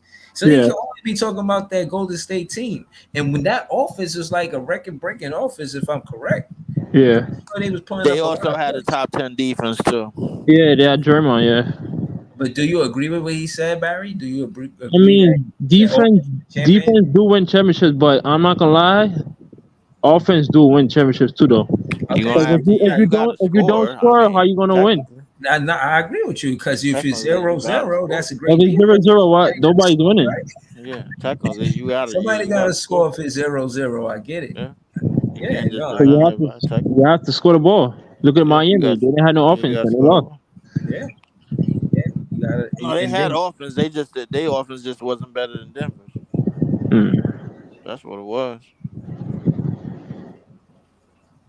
I don't know, man. Hold on. Brockwork said Aaron Gordon is who KD will have to face 4 times his regular. Oh, stop it, bro! You acting like he's not stopping KD. Stop it. I mean, but y'all can't get blown out by 40. Kevin Durant can't get blown out by 40 again on I his mean, own that was the court. coach. He didn't Oh, have the team ready, yeah, I suppose. and Chris Paul got hurt. Chris Paul been hurt. So that's why he's not on the team no more. He stay hurt. Now they All right, can't so use That's why he's Chris not Barry, on the Paul team again. no more. Barry, I would say who won the trade, but you gotta be specific. Who What you won? mean? What trade? What trade? All right, so okay, expectation wise, realistically, as a KD fan, y'all ain't think y'all was really gonna win it next. Win what? Y'all really talking about this year winning it for real? Because Yeah. it's to 28 games. It's a small sample size for what you could do. It's like a preview for next season. Realistically, like y'all really gonna put together a championship team in 28 games? That's a lot to ask. It's a tall ask. You know what I'm saying? No, but Some remember teams have done it. he got injured too. So What team had done it? I mean, then they get didn't the Pistons get Rasheed at the deadline before they who? won the championship? But I'm saying that's a lot of moving parts, and I'm saying the Suns they missed Mikal Bridges in the I mean, playoffs. the Toronto Raptors when they won a championship, then they get Marcus Gasol at the deadline and Serge Ibaka somebody and Danny, they got a couple of pieces at the deadline. I don't know. I mean, they probably miss his defense, but I wouldn't say they miss Mikel. Nah, but you mean probably? Of course they miss his defense, man. You serious? Come on, don't do that. You know Mikal Bridges going from role player to star player. Unless they're gonna have Bradley Beal out there running around doing what Mikal did, they definitely miss his defense. No, they sound some good players. So hold on, Coach A. Let me bring it to you real quick, bro. I wanted to ask you, Coach A, what do you think it takes for a coach to be the best coach in the Eastern Conference? You know that the Atlantic Division is the toughest division. You know, we got Boston, Toronto, you got the Knicks, you got the Nets, and you got Philly. Boston it's a tough division. Bro. What's it going to take for the coach in Jacques Vaughn or well, you ain't gotta speak for Jacques Vaughn. You could just speak for Tibbs and Rick Brunson. You gotta count Rick Brunson. You know, I think y'all got two head coaches. No, you don't. The Rick Brunson, even though he has head coach experience at the high school level, he's not an NBA head coach. If anything, Johnny Bryant is next in line to take over for the Knicks, possibly if they let Tibbs go. So I'm not. Rick Brunson is a good coach. Yes, he knows the game. You don't think Tibbs' job is safe? If they don't do what they need to do, no, he's going to be gone. He's going to be gone. So I don't even think Leon Rose could save his job, bro. Like real shit. Leon Rose he's in a better position than Tibbs. I will say it way that better way. Position. Yes, but I mean, yes, Leon could lose his job, but for right now, for as much as I complain about Dolan, he has done the one thing that I appreciate that he normally doesn't do. Move out the way. Exactly. So in that regard, that's why I don't think Leon Rhodes, unless now if the team just crashes and burns, then that's a different story. I can see everybody going. But as far as Tibbs, in my, if I'm the GM, he's on a short leash for me right now. He is, because offensively, he's not. See, the thing that I have a problem with is you had Obi Toppin and you didn't nurture him and help develop his game. Because Mm. I really believe he's going to grow in Indiana, and it's going to come back and be major egg in Tibbs's face. Tibbs is too old school. He's stuck in the 90s, early 2000 in terms of the way to play. This Right. game is not the same as it was back then. You Right. know, it's more positionless. It's more spread. I mean, he understands defenses. I give him that. But we talked about offense earlier. He does not have any offensive creativity. They automatically come down, bring the ball down the middle of the court. Once they cross over the half court, you have either your power forward or your center get the ball, and they do a dribble handoff, trying to do some type of weave, trying to see what the defense is doing. Then they end up going into 9 times out of 10 is give it to Jalen Brunson, let Jalen Brunson try and attack into the lane, kick it to someone, or you get it to Julius Randle and see what he can do 1-on-1. Sometimes you do the same thing with RJ. Maybe try and start him, right above the free throw circle, and see if he can attack. And he's always going to 9 times out of 10. He's always going to go left. Same thing with Julius. They always attack to the left in terms of their Mm-hmm. left hand. So I mean, realistically, if somebody is open, if Grimes is open, you let it kick. On occasion, Grimes can penetrate because coming out of high school, he was actually a point guard. But when he went Mm. to Kansas and then went to Houston, they transitioned him to a wing, more of a 3 and D. Houston, he was very efficient as a 3 point scorer. So, but the whole thing is they really don't have a lot of motion within their offense.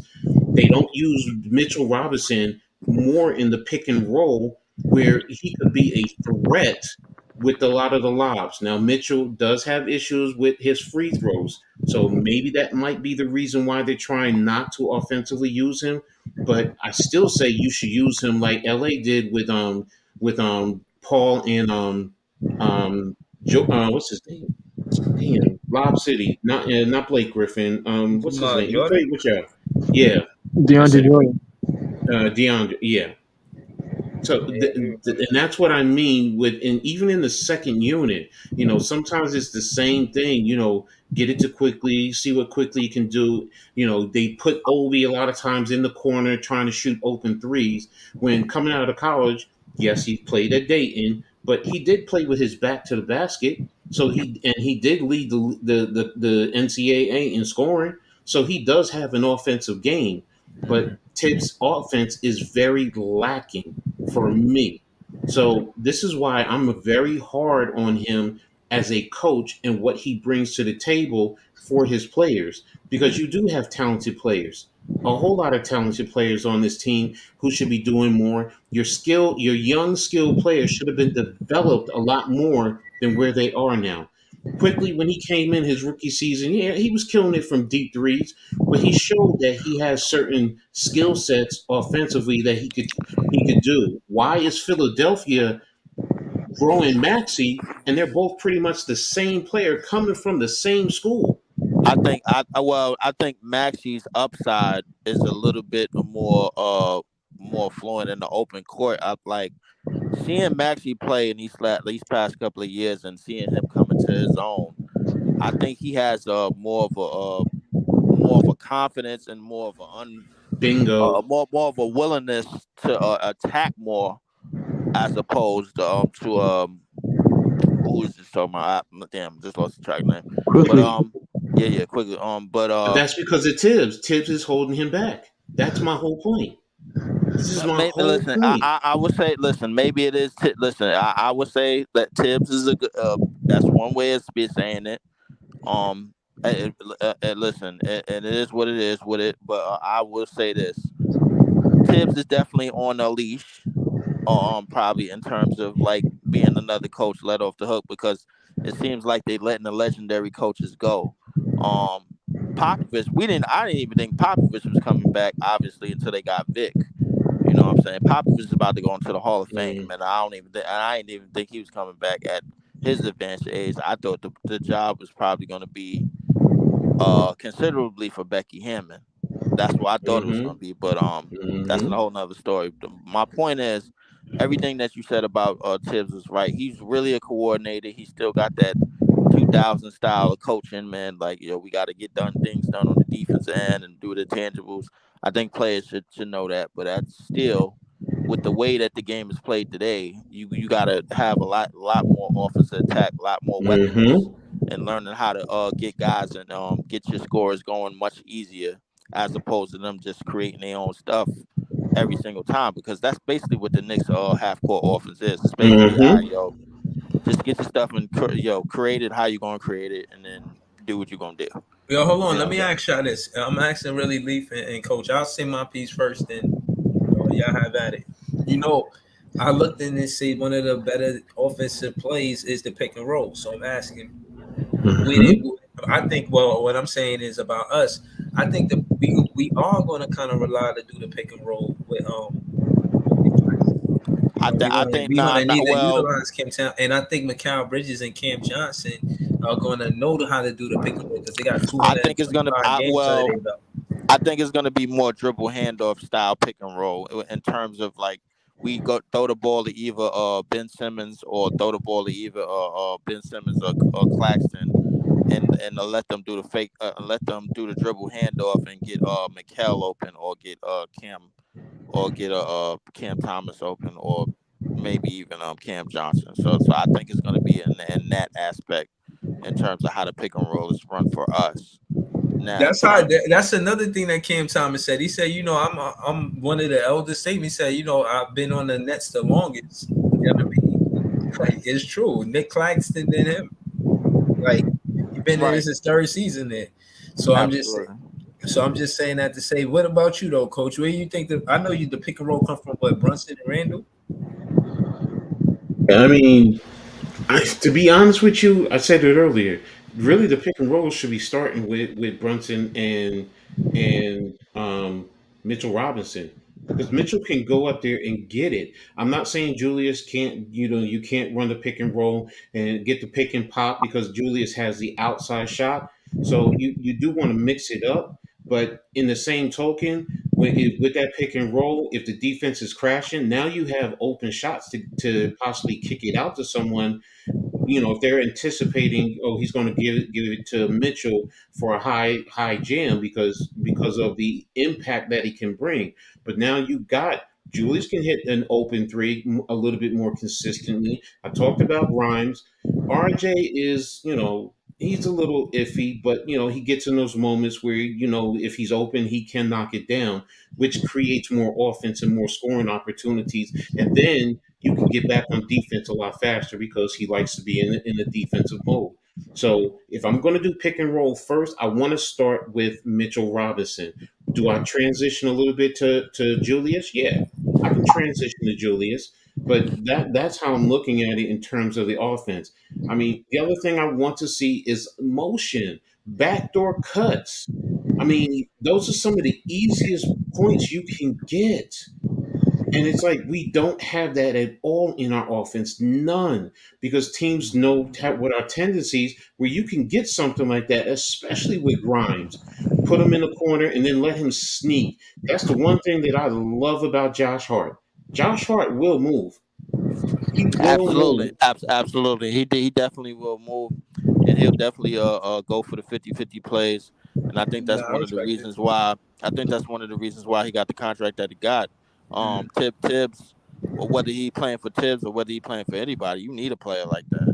You know what I'm saying? You need a player that's going to go after the 50-50 plays. I see that was one of the more effective plays with Denver. It's like Jokic, he draws so much attention on the defense. You got the guy that's on the 3-point line, like an Aaron Gordon. Instead of him just waiting for the 3 ball in the corner, he'll sneak to the basket as soon as they try to double Jokic.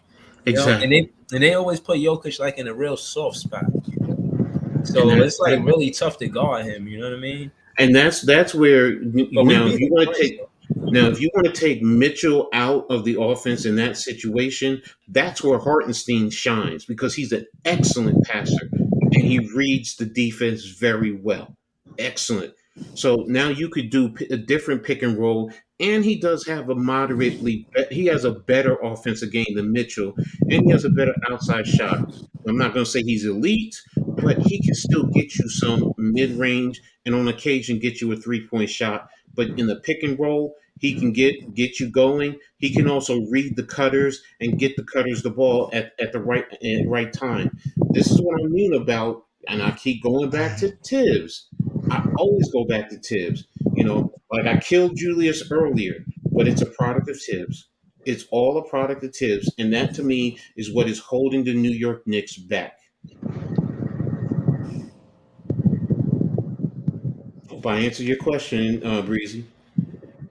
Oh yeah, nah. I said holding them back. I said, damn. I'm surprised you said that comment. To be honest with you, So I mean, Why you what's the don't think the ceiling? Knicks? What's Wait the a minute, wait a ceiling minute, for wait a next minute, season? Breezy. I went Breezy, to you the don't think second the round. Knicks? What y'all expect this season though?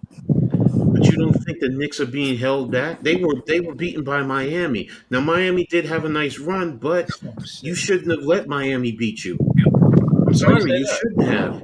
They should not have let Miami beat them I agree with because that.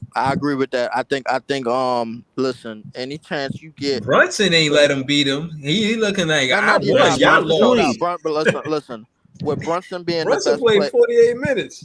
Listen, I will say this: the Knicks, with Brunson being like definitively the best player in that series, I think it really came down to Julius Randle not being available at certain times and being missing as that second piece to help push them forward. Now, defensively, I think the Knicks did all they can, even though at times Miami shooters might have got hot some point and they hit some shots Yes. that they needed to hit. It is what it is. But Jimmy was nowhere near Mm-mm. what he was Mm-hmm.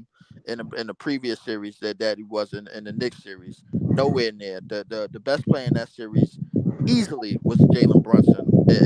But that's the thing. If your point guard got to go out and go get you 30 something, 40 something in a game 6, where y'all supposed to extend that series, and you need something from your second and third best and your shooters, that's not, and they ain't cutting it. That ain't gonna get it. It's just that simple. You know what I'm saying? Agreed. So so realistically, I think the Knicks are putting a lot of faith in what the players that they already have, with specifically with RJ Barrett and Julius Randle. And I think these guys, they gonna have to step it up.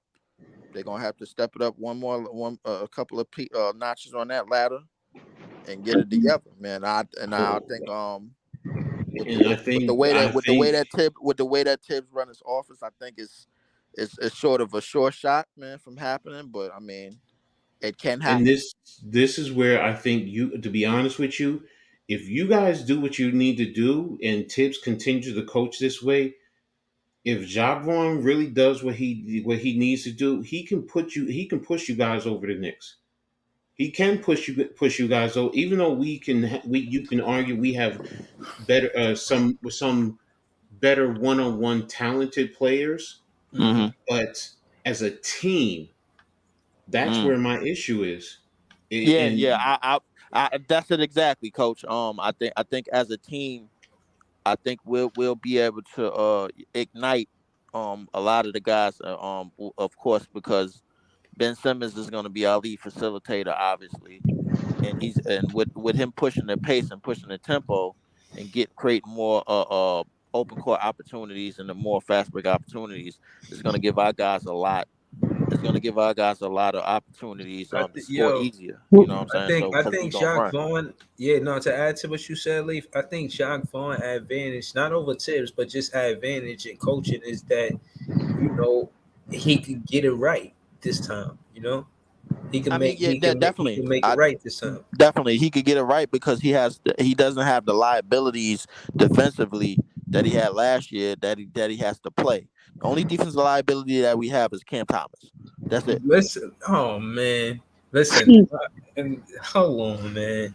That's the only that's the only all right. reason No, I no, think no, he'll I'm be not up. gonna make this. I'm not gonna make this about Cam Thomas. All I want to say is Jock Vaughn is a defensive style coach, right?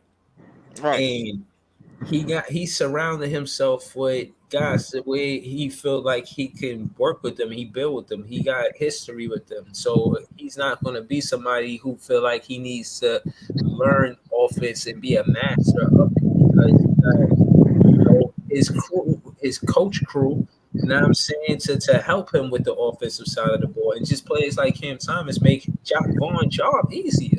So I think that's part of Don't coaching remember that. being a good coach too is knowing when to let your players go off. And you know what I'm saying? I even heard Cam Thomas say, yo, yeah, it was a little frustrating. I didn't get the minutes after I scored 40 points 3 times in a row. You know what I'm saying? But, again, like I said, this is a great interview. Barry, you When I outside? get a chance, y'all got to watch it. Huh? Barry, where you at? You outside? Nah. Oh, I'm like, what's it? You got the fan on or something? Like, yeah, It's Yeah, but I got the summertime, fan man. on. Somebody be about a fan. It be hot. Yeah, I'm yeah, about a fan. I'm definitely. about a fan. Yeah, Yeah. yeah, I yeah. respect But that.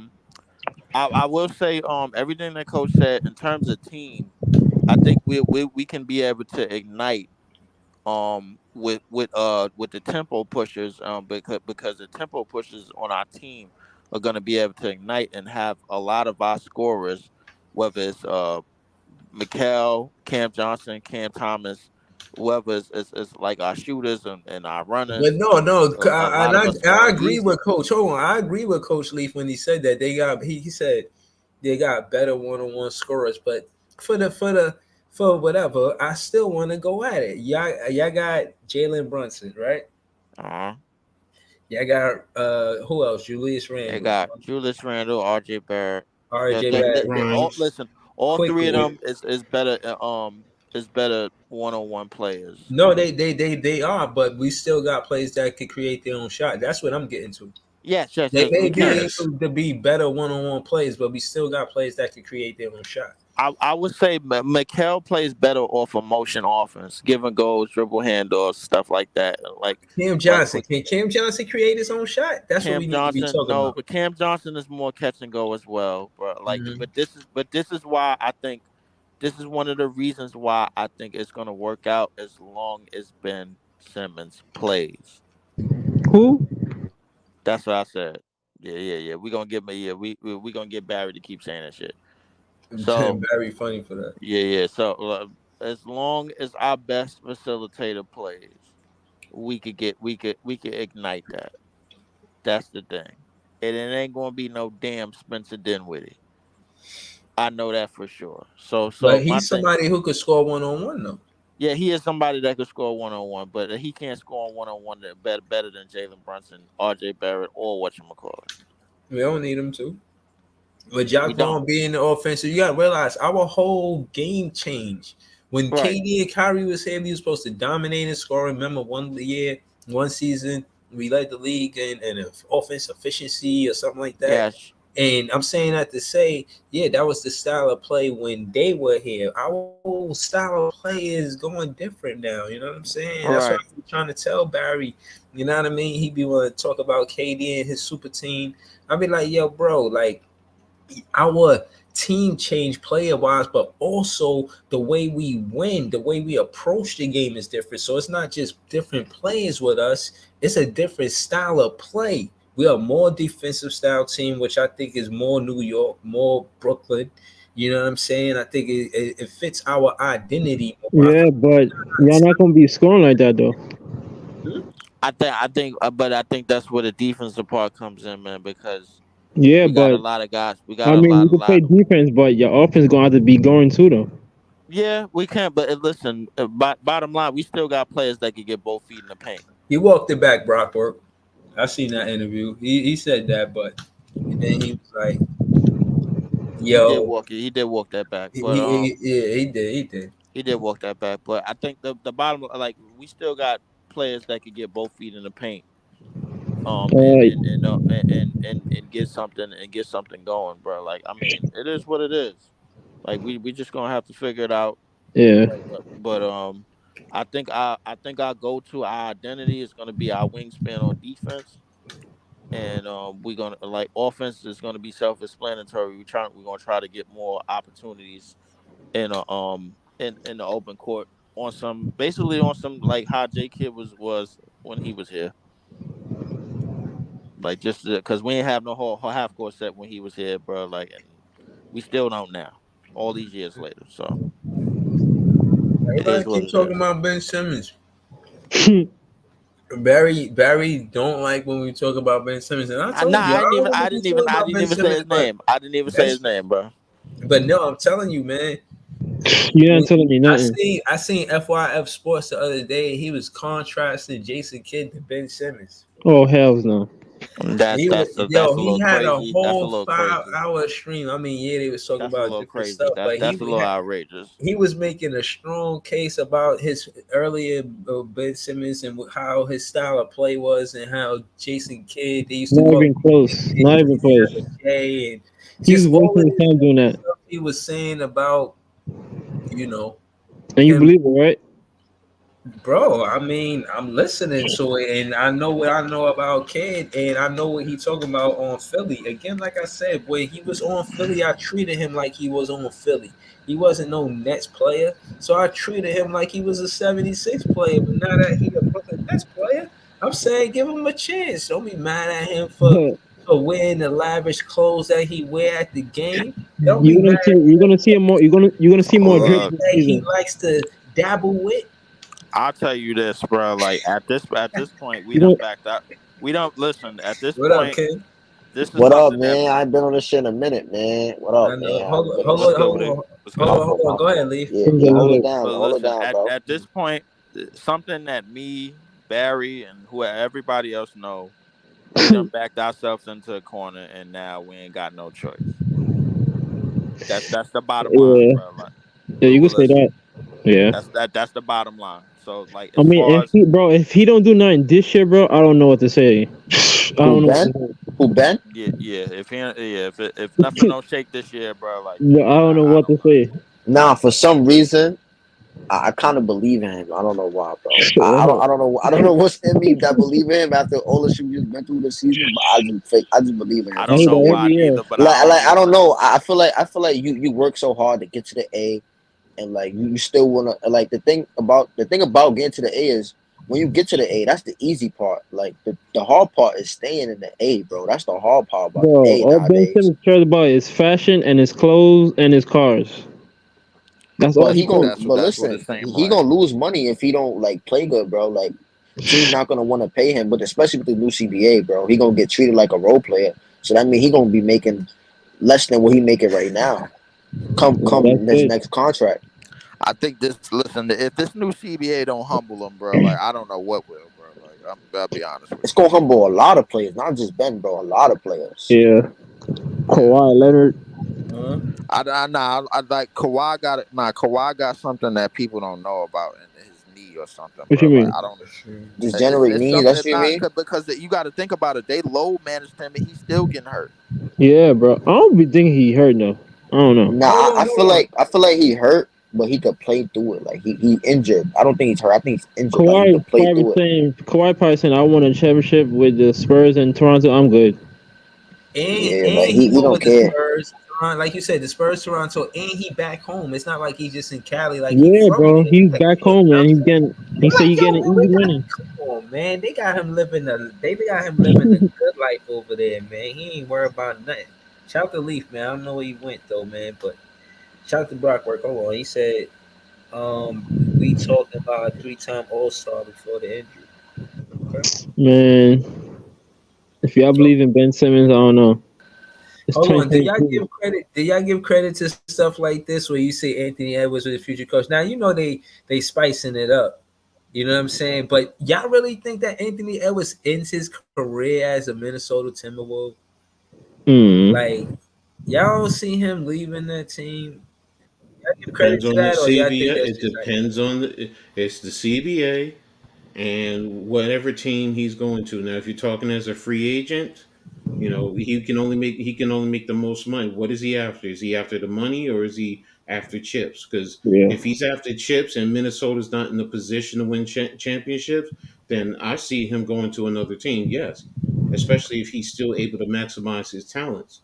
But if he's after the money, It's The too no, much he ain't hype going around nowhere. him. It's too much hype around him, coach. Yeah, yo, coach. It is right. It's No, too much hype around when you him, say man. it's too much hype, what do you mean? Are you saying you don't I think mean, he's a talented too player? much hype.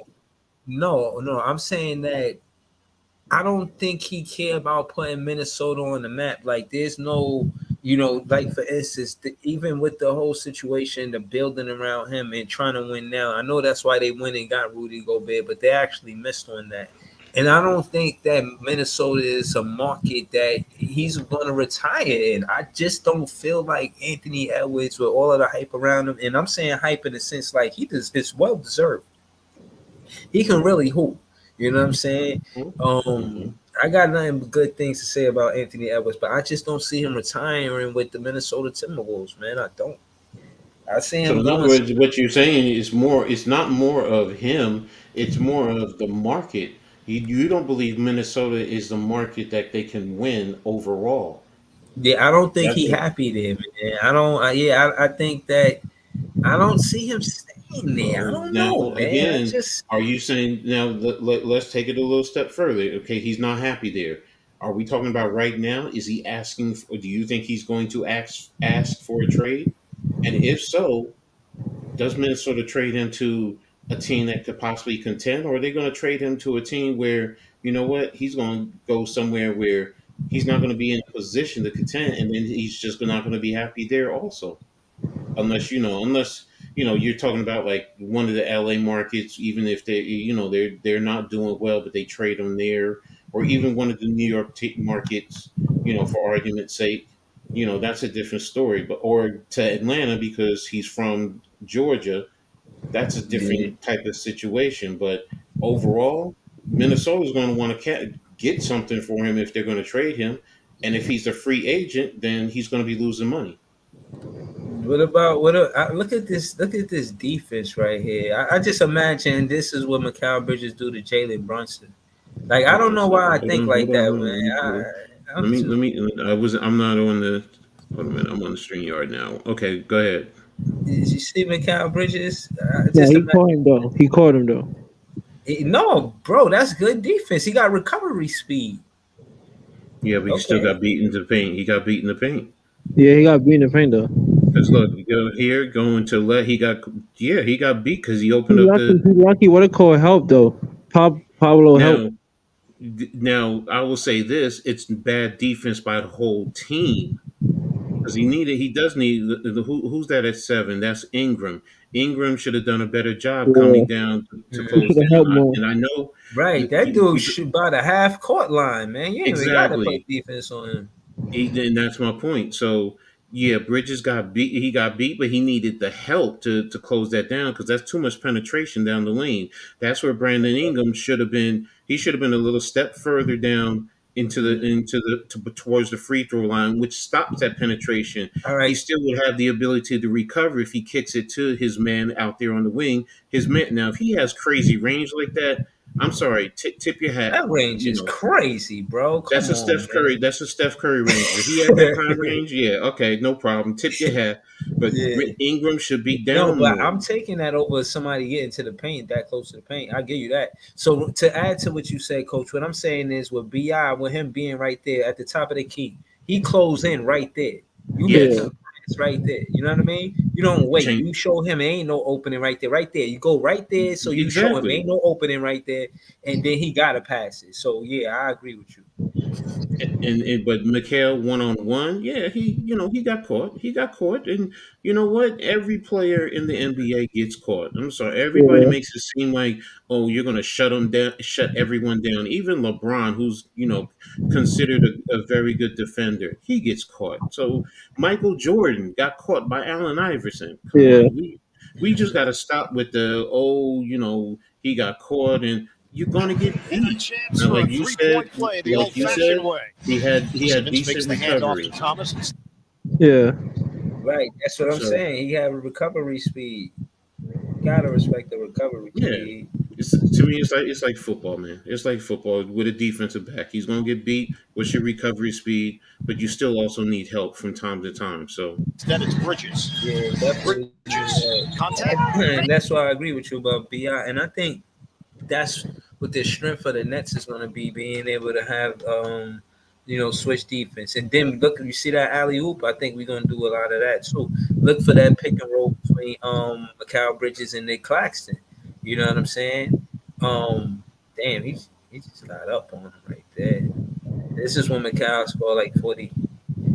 But I'm just saying that to say the style of offense that we're gonna need to play, is gonna depend on the pick and roll. Just because that's what the name of the game is in the NFL. I mean, not the NFL, the NBA. I think the pick and roll is necessary. Like right here, you see him doing the ISO. That's because he Mm-hmm. hot. You know what I'm saying? He scored 40 that game. They're gonna give him the ball on the ISO. But I do want to see, and they, Jacques Vaughn is not known for X's O's like that. Even Cam Thomas said that in the interview today. But you see that back cut? That's such a. I heard you say Mm-hmm. that earlier. That's such the easiest play, right? It's like Mm-hmm. you gotta pay attention to that back cut right there. You know what I'm Yeah, saying? You gotta be able to, if you not hot at the three, cut to the basket. If the player who got the ball is drawing the double team, and that's yeah, so that's a normal basketball play though. okay. Okay, but still, the IQ wise, some players they just stick to the X and the O's. They don't adjust, you Yeah, know, and or they'll stay at the 3 point line because they even if they cold, that's my thing. You gotta have IQ, and I think awareness. You know what I'm saying means a lot. You know what I mean? Know where you at. Know where to double team. You know if they gonna try to jump over the pick or you know what I'm saying? They're gonna go under the screen or go. Oh, you know what I mean? Know if they're gonna go over under. And I Mm-hmm. think that comes from chemistry. Playing together to know what to do in those type of situations. You know what I mean? Trust me, because on some real park shit, like in real life, some people ain't got a handle like that, and then the game get close, you Mm-hmm. can steal the ball from them and shit. You can't do that with NBA players. They be knowing how to bring the ball up, but sometimes they get trapped and they get still. I remember games where it was tight with the Nets because they stole a ball at the half court. They coaches put that special defense on like for a specific time. And I'll bring it to you again, coach. They Mm-hmm. called the past 5 minutes in the fourth quarter clutch. That's considered in the NBA. Mm-hmm. Do you think there's always a go-to, a bread and butter that a coach goes to, offense and defense and clutch time? Mm-hmm. Mm-hmm. Yes, there's always a play that every coach has their tendencies. I mean, no matter what, in whatever sport. I mean, we all have our tendencies at certain time. When you break down, the situations, the time frame, like you said, the 5 minutes, 2 minutes, what are you doing the last second in the game? Yeah, every coach has a specific play that they like to call or a specific defense they like to try and run to mix to shake up the offense if at all possible. So yeah, we all have it. So Yeah, dog, shout out to you. What's up with that ring, man? You a champion for real. Talk to me about that ring, man. yeah, that's what is known as a dynasty ring for my minor league semi pro teams. We were called the New Jersey Terminators. We Okay. won. We stuck when we first came out. We won 3 championships in a row. One of them a national Nice. championship. Nah, So that's nothing to in sneeze at. Shout to that. Shout to the New Jersey Terminators. 3 championships in a row, respectfully. yeah, I mean, that's the thing about me. I mean, I've been to plenty of championships, won some in college, won one in college or league conference in college, here national championships, even youth football, went to different levels. When I played flag football, I went down to the nationals down in Florida. We played down there. So, do I consider myself a winner? Yeah, hell yeah. Am I a winning coach? Yeah. I mean, not to be arrogant or cocky, but I'm confident in myself as a coach, and I'm proud of that right there because we took a group of young men and we did something that no one thought. Our first year, we went undefeated in our league. We even destroyed the number one team.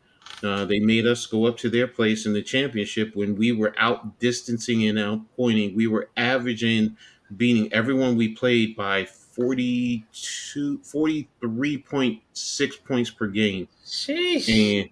And in the championship, we actually shut them out. We were beating them 42 to nothing, and they stopped the game in 7 minutes in the fourth quarter. It stopped the game. Yeah, because we had just picked the ball up from their 35-yard line, and our defensive back, ran out of bounds, and they had an ejected player on the sideline, and he Okay. took a swing at our player, and then all their players started jumping on our player, so our whole sideline went over to their sideline, and we fought. So, and then the Wow. referees were like, "That's it. No, the game's over with," because yeah, we got out of control, but like our name says, we come to terminate your ass. We ain't trying to be your friends. We want to take you out. Period. Case closed. Yo, shout to that, man. Yo, listen, that had to be a great experience. So let me ask you, ever played the sport before you became a coach? Yeah. Well, not before. I started coaching at 14, so I At did not play 14? youth. Yeah, I did not play youth football. I did not play high school football. Youth football, when I played in the '70s or was trying to play back then, you had a size limit. I was a big kid. Yeah. So they wouldn't let me play. So, and then taking my brother to practice, the coach who I knew, basically put me as a junior coach and mentored me and helped develop me. And then in high school, my mother didn't want me to play, because she's from the island. She really didn't understand football. The only reason my younger brother played is because my father signed him up. But he was in the military, so he was traveling a lot more, and she wouldn't sign me up. So, but when I went to college, that's when I played, and I played there, and I played at minor league semi-pro for a few years. But my Okay. past experience has been coaching, has always been coaching, All studying the right. game, breaking it down, going to clinics, seminars. That's where I've learned the game, coaching the game, and improving my coaching style. All right. So, like, far as coaching on the offense or the defense side, do you ever, what you have a passion for, how? Because my thing is with the playoffs, right? You Hmm. play the same team 4 times, so it's about knowing the X and O's and you executing. I like to call it a clean play. You know, a play when a clean play is when you run that pick and roll to perfection. You know what I'm saying? Hmm. You run that back screen to perfection. You're like, wow, that was a really good play. You sometimes in a half court offense, and talking about basketball or even football, you could just see how in football they run the route the right way. You feel what I'm saying? As a receiver, I used to Hmm. play receiver, and I know about that and running routes and what it was to run a clean route. You know what I'm saying? It was really important that you stuck to that because you don't want to have the quarterback throw a pick. You could, everything has to be very accurate and precise in football. You know what I'm saying? I'm saying kind of the same thing, but the playoffs, well, with basketball, you play the same team 4 times, but it's about how clean you run that play. There's bread and butters where even if you know it's coming, you can't stop it. You understand? Depending on how clean you run it. You know what I'm saying? So that's what I'm asking you. When it comes down to coaching, how repetitive are all coaches repetitive with a bread and butter play or one or two? You know what I mean? Well, of course, like we talked about earlier, coaches have tendencies. Like for me, okay, when I've coached all phases: offense, defense, and special teams. My best year as a defensive coordinator in minor league semi-pro, we averaged 4.6, no, 4.5 points per game for the whole season. And when I was an offensive coordinator, we averaged 48 point. It was around 48 points per game. I can't remember the exact decimal point, but I mean, I'm a very meticulous coach. I go over all the little details. Anybody who's played for me will tell you the first thing I always preach is about knowing down and distance, field position, not worrying about the score, and time on the clock. Those are the 3 points that I talk and I harp on, before you know what you're doing with the play, because you need to know all of that because it helps in terms of running the play and what you're going to do, in terms of offensively or defensively. If you know all of that, and you study film and you look at the opposition, you can pick up all their tendencies. I do this all the time. I'll sit and I'll watch an NFL game, and I can almost tell you exactly what a team is going to do 9 times out of 10 because I've studied them. I know who the coordinator is. I know what their tendencies are, and I study the players. What are they best at? What are their strengths? What are their weaknesses? How would I attack them? whether on offense or defense. So I'm like I said, I'm very meticulous and I'm very detailed in terms of what I'm doing on the field, what I'm teaching my players to do on the field. And most players pick up my offense. Some will say, initially it's complicated, but once they get the basics down, they're like, oh man, this is so simple because you're reading what the opposite side is doing. And it's just that simple. Whether it's a blitz I'm sending, or like you said, some type of pass route combination. I mean, that's the other thing. You talked about running a clean route. If you get rerouted, what do you do to work to get back into phase so you can run the pattern the way it's designed? Because with my patterns, there's always some type of combination. It's not just unless you're running on the backside solo, then there's certain plays that how you want to set up the defensive back. You have to read how the defensive back is aligned to get him to turn his hip so you can attack him the opposite way. It's just, I mean, Yeah, I'm being yeah, very no, technical. yeah, nah, I think I would have been a coachable player. To be honest with you, I used to play receiver, and what I did learn about coaching is I wasn't disciplined enough to work out and lift weights. And that's the reason why wasn't considered serious in football growing up. But football was my favorite sport, and it was because of being a receiver. You know what I'm saying? I love being a Hmm. receiver, running routes, learning how to swim. Learning how to get off of the line without the defender jamming you. Yeah, I definitely know how to do that shit. I was really good at that shit too. That like Well, little quick jukes right there at the beginning as a receiver, and the defender try to jam you. Like I was really good at getting past, but I ain't gonna lie. With practice, I could have worked on my hands and but being disciplined, but working out because it is a physical sport, and you do gotta be able to actually catch the ball because them quarterbacks throw that shit hard as hell. Like that should be hmm fast. Like you really gotta work out just to be able to, you know what I'm saying, be physically able to do it. Cause you could be fast enough and talented enough, but you gotta be physically able to do it. So I give credit to hmm those that actually work out and, you know what I'm saying, stay in shape to even play that sport because it's a physical sport, you know what I'm saying? And you carrying that helmet is heavy too. That was another thing I didn't hmm like about professional football. I realized that too when playing. Like I love to play, but that helmet always made me feel I felt I wasn't, I didn't like it. It's Yeah. heavy. I get it. That Yeah. it is. You have that. Then you also have your shoulder pad. So all of that is pressing down on your shoulders and your neck. So you have to have a good amount of neck strength. And prior to the season, you need to be developing all your muscles, but your neck muscles because you need your helmet. Right. And helmets today are different sizes, different weights. Right. So But you know, that's and why, if yeah, that's the coach. That's why I was a big fan, Coach A. That's why I was a big fan of receivers because I used to play professional football a little bit, where I knew enough to know what it was to catch a ball where you got on shoulder pads. Like the shoulder pads make you feel different. You know what I'm saying? Like if Mhm. like before that, just growing up, just playing recreational football without no equipment on, just nice enough not to get tackled, that type of shit. But like when you really play professional, it really affects, and it's really a technique, a skill that you learn on how to really put the bread in the basket. You know what I'm saying? But you really gotta have good hands. Like you gotta get that, that hand machine where you squeeze it and strengthen your hand. You know what I'm talking about? Like all of that shit matter, man. When playing football, I remember just meeting people. It was just guard football and church. You know what I'm saying? Mhm. Golf, football, and family, man. It was golf, football, and family, man. So, you know what I mean? I really think that I don't know, man. I really do give credit to Heart of the City for making me a fan of football again, man. For real, shout out to y'all, man, because I was watching Saquon Barkley and I heard y'all got a receiver. He's a fast receiver. I heard about him, and I see. I was Jalen Hyatt.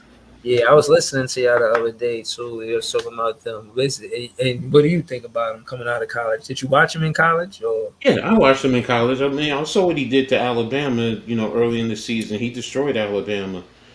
So I mean, the one thing I will say is they utilized his speed. They really did not have him do a lot of complex patterns, which is why people question his route running ability. But they're seeing that he does have the ability. It does have to be developed, but he has the ability to run the patterns. But yeah, he can catch the ball. He's very dynamic, explosive. He's not afraid of being physical. He's a lot stronger than you realize. When if you're looking at him on film, he looks extremely skinny and very docile, but he's not. He's strong, and like I said, at Tennessee, one of the favorite patterns they ran with him and Cedric Wilson was a switch route. Where he was off the line and they just switched positions, and a lot of times the coverage would get blown, and he would be wide open, and he's scoring long touchdowns. So but Oh, again, so he's a deep threat. yeah, he's a deep threat. He's a deep Okay, threat. so all I'm right, not. so I'm yeah, not so saying. I'm not saying he can't, because one of the things. See, people misconstrue when I say deep threat.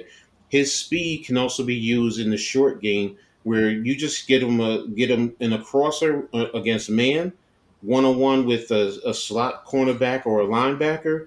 right, He's going to eat them up. Just get them the ball and let them run away from him. So right. so that's a So way that you can use his explosiveness and get him downfield. I'm sorry. Go ahead. no, I'll add it to what you said about it because just knowing what I know about Danny Jones from what I hear, he's really good at completion in like the first 10 yards. He's not really a deep passer. Yes, he is. He is a deep passer. Okay, That's that. see, talk to me, See, well, if you when he first came out and first played with the Giants, he was getting a lot of deep balls to Darius Slayton. So he had the touchdowns. It's just that the second and third year, different offense, crappy coaching, and there was a regression. So, and last year, you're starting to see the growth getting him back. So he has a deep ball ability to get the ball downfield. The thing is, with the offensive line, we need to give him the protection to be able to get the ball downfield. Now, there are times he can be a little inconsistent in getting the ball downfield, yes, but he has the tools to be able to do it. And as long as he continues to grow his game, I'm more than confident that he's going to grow into a very good quarterback who's going to be of good quality, and he's going to surprise a lot of the naysayers. So, I'm not saying he's going to be Aaron Rodgers in his prime or Tom Brady, but he can develop to be a winning quarterback and do things, especially if you put the talent around him. Any elite quarterback has always had talent around him. You've never seen an elite quarterback not have talent. Terry Bradshaw had Lynn Swan and John Stallworth. yeah, Um, Joe Montana with Dwight Clark and Jerry Rice and John Taylor. I mean, I yeah. can go on You and on know, and on. but to add to what you said, like when I started being serious about receiver, they would always tell me to watch footage of Lynn Swan. Always tell me, Hmm. like, yo, watch Lynn Swan, man, because he's He was somebody a like ballerina. watch it. Yeah, it's like, yo, watch him play, man, because like he's out there for real. Like, so I was definitely, what I mean, a fan of Lynn Swan too, man. Shout to him, man. Who else Hmm. too? Was my favorite Larry Fitzgerald, man. Larry Very good. Fitzgerald. Yeah, man, he was nice. I don't feel like he had the greatest team around him, but he Well, he was. did. Remember, he did get to the Super Bowl. Yeah, yeah, I remember that. So, he did have teams around him on occasion. It's just that, he didn't have the opportunity to win a championship. Mhm. So, and that's the sad part. I would have loved to have seen him win a championship, but that's the breaks. That's football. Pittsburgh won that championship, so you have to tip your hat. But he was an excellent receiver. Could do everything that you needed, run the routes, excellent in the blocking game. So, you know, I would have loved to have coached him, but it is what it is. Mhm. But watching the sport, you had to love the player first before the coach, right? It's fair to say that. I mean, before it was coach head, it As was a kid, player head. of course, as a kid, yeah, I'm watching the players. I'm not into the coaching, Nice, as a kid. So, but, right. I mean, So what's your that's how two it was. favorite? What's your two favorite coaches? Three. I mean, two of in football. In football, Bill Parcells number one, and Greg Schiano number two. who? Greg Schiano. I don't even know who that is. I ain't even gonna That's lie. not NFL. That's college. Okay, alright. He coaches he's now back at Rutgers. I mean, I understand they're not doing well, but what he did prior to that, he was there before. And remember when Rutgers was the hot take? He's the one that built up the program. I've also been to several of his clinics, had great discussions with him and a lot of his other coaches. I mean, I'm good friend. Well, I'm not good friends. I have open communication with Coach Frazier, his former linebacker and defensive coordinator. Now he's one of his on staff coaches, like an advisor. So I can always email Coach Frazier, and if I really wanted to, I could go up and talk to Coach Shiano, and if I was coaching somewhere, get some insight into things. But those are two coaches, and the last one is Yeah, my first mentor, Coach Palmer. He's the one that got me started in coaching and mentored all right, me, that's what's as a up. young person. And even till this day, I can call Coach P and we can sit and talk and chat. Yeah. So Yeah, no, again, man, I think it's special to build on those type of relationships and become coaches because, you hear a lot of people always aspire to be players in the NBA, but you mhm. rarely hear the story of someone who actually wants to coach and the passion for it. And again, one of the elements that I've seen as far as good coaching was driven. And I guess, when I read it, it was in a nutshell saying, you got to have a reason, you got to have a why Exactly. and I seen an interview with Megan Triplet with Jacques Vaughn, and he had a why, you know what I mean? So, Hmm. I just wanted to ask you, you know what I'm saying? Meeting Coach Pilot. You say Coach Pilot? No, Shiano. I met Coach Shiano and You said who got you into coaching? I forgot. Coach Palmer, Carrie Coach. Palmer Senior. Okay, Carrie Palmer Senior. Respect to them. And I'm saying that like what was it that like that kind of what I mean made you interested? Like what drew to it? Like was it the X and O's on offense, defense? Like, you Hmm. know, When I first started remember, I started when I was 14, so I wasn't fully into X's. No, I could read the game, and yeah, Coach P and Coach C would talk to me about what I would see out there. Um, but the X's and O's and the playbooks, I really didn't start getting into that until I really got into college, and I learned more about the play designs and the concepts there. But when I first got into it, I was good at running drills, and helping develop the younger players. I wasn't deep into techniques as yet, but I was still able to run the drills and help guys grow in that regard, because that's important to a young player's development. But the more technical aspect I learned when I got to college. First getting my true first playbook, sitting down, learning how to break down and watch and break down film, going to meetings, talking to my position coach, talking to my defensive coordinator about what's nice. happening on the game. Yeah, They even would test us. They would give us tests about the opposite team that we're playing, yeah. what their tendencies were, what would we do in this situation against this formation, things Mhm. of that nature. So, and Yo, that's but when, hold on, yeah. On that note, I remember I was tuning into what you and NYG and 22 was doing, and y'all was looking at footage of mhm. football and just kind of like articulating the play and how it went and how it could have went and that kind of thing. That was one of the things that got me interested in being a fan of football too. So again, shout out to y'all, man. Y'all push great content. Heart of the City come on at 8:30 on Tuesdays. It was a lit show last show, y'all. Which I did like 3 hour stream. Yeah, it went a little bit longer because of the other people that we had there, but I mean it was a great thing. It was very informative. So I mean, I had a great time with it. Yeah. Nah, I think again, man, it was good hearing you talk about just the coach's perspective of it, and you know what I'm saying. Yo, listen, I think it's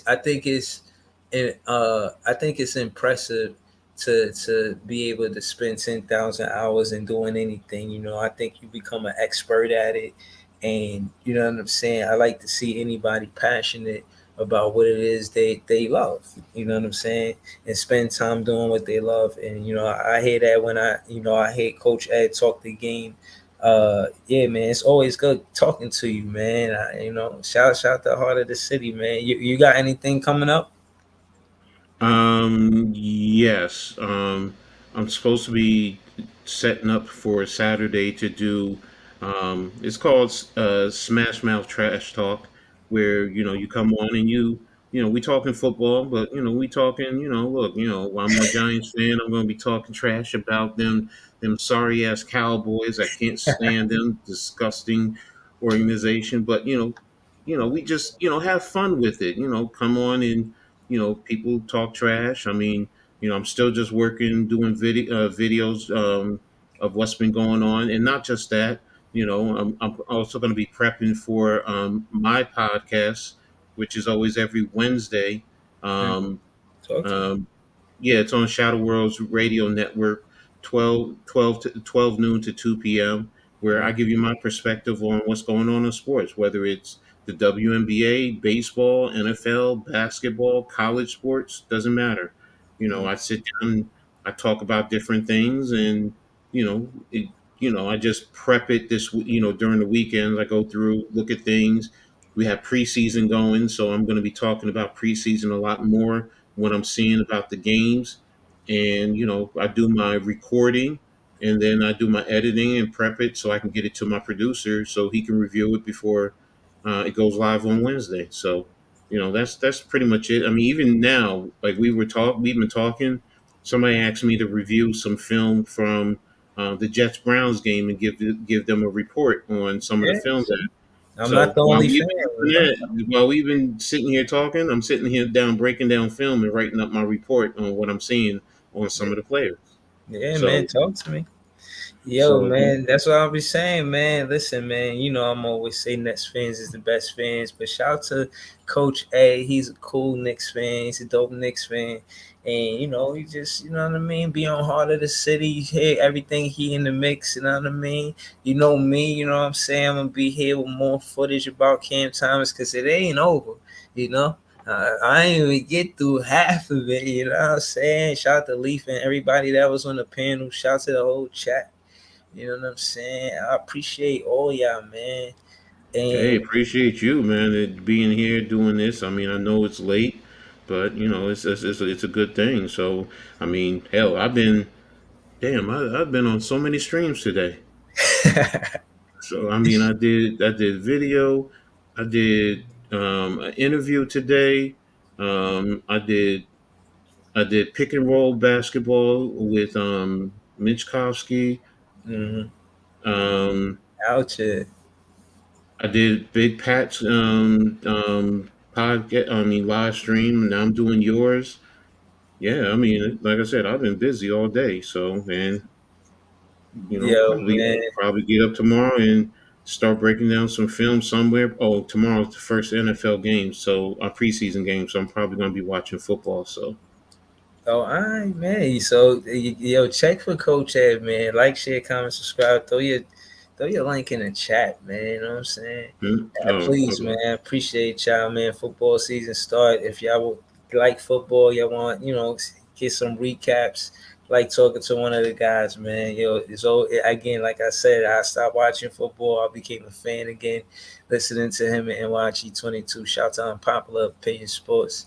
Man, shout out to Jeffy, man. You know what I'm saying? Mm-hmm. Shout out to all y'all, man. It's love, man. Y'all have a good night and peace, man. Peace. Big fan Breezy with the Brooklyn Nets vlog. B-R-O-O-K-L-Y-N-B-R-O-O-K-L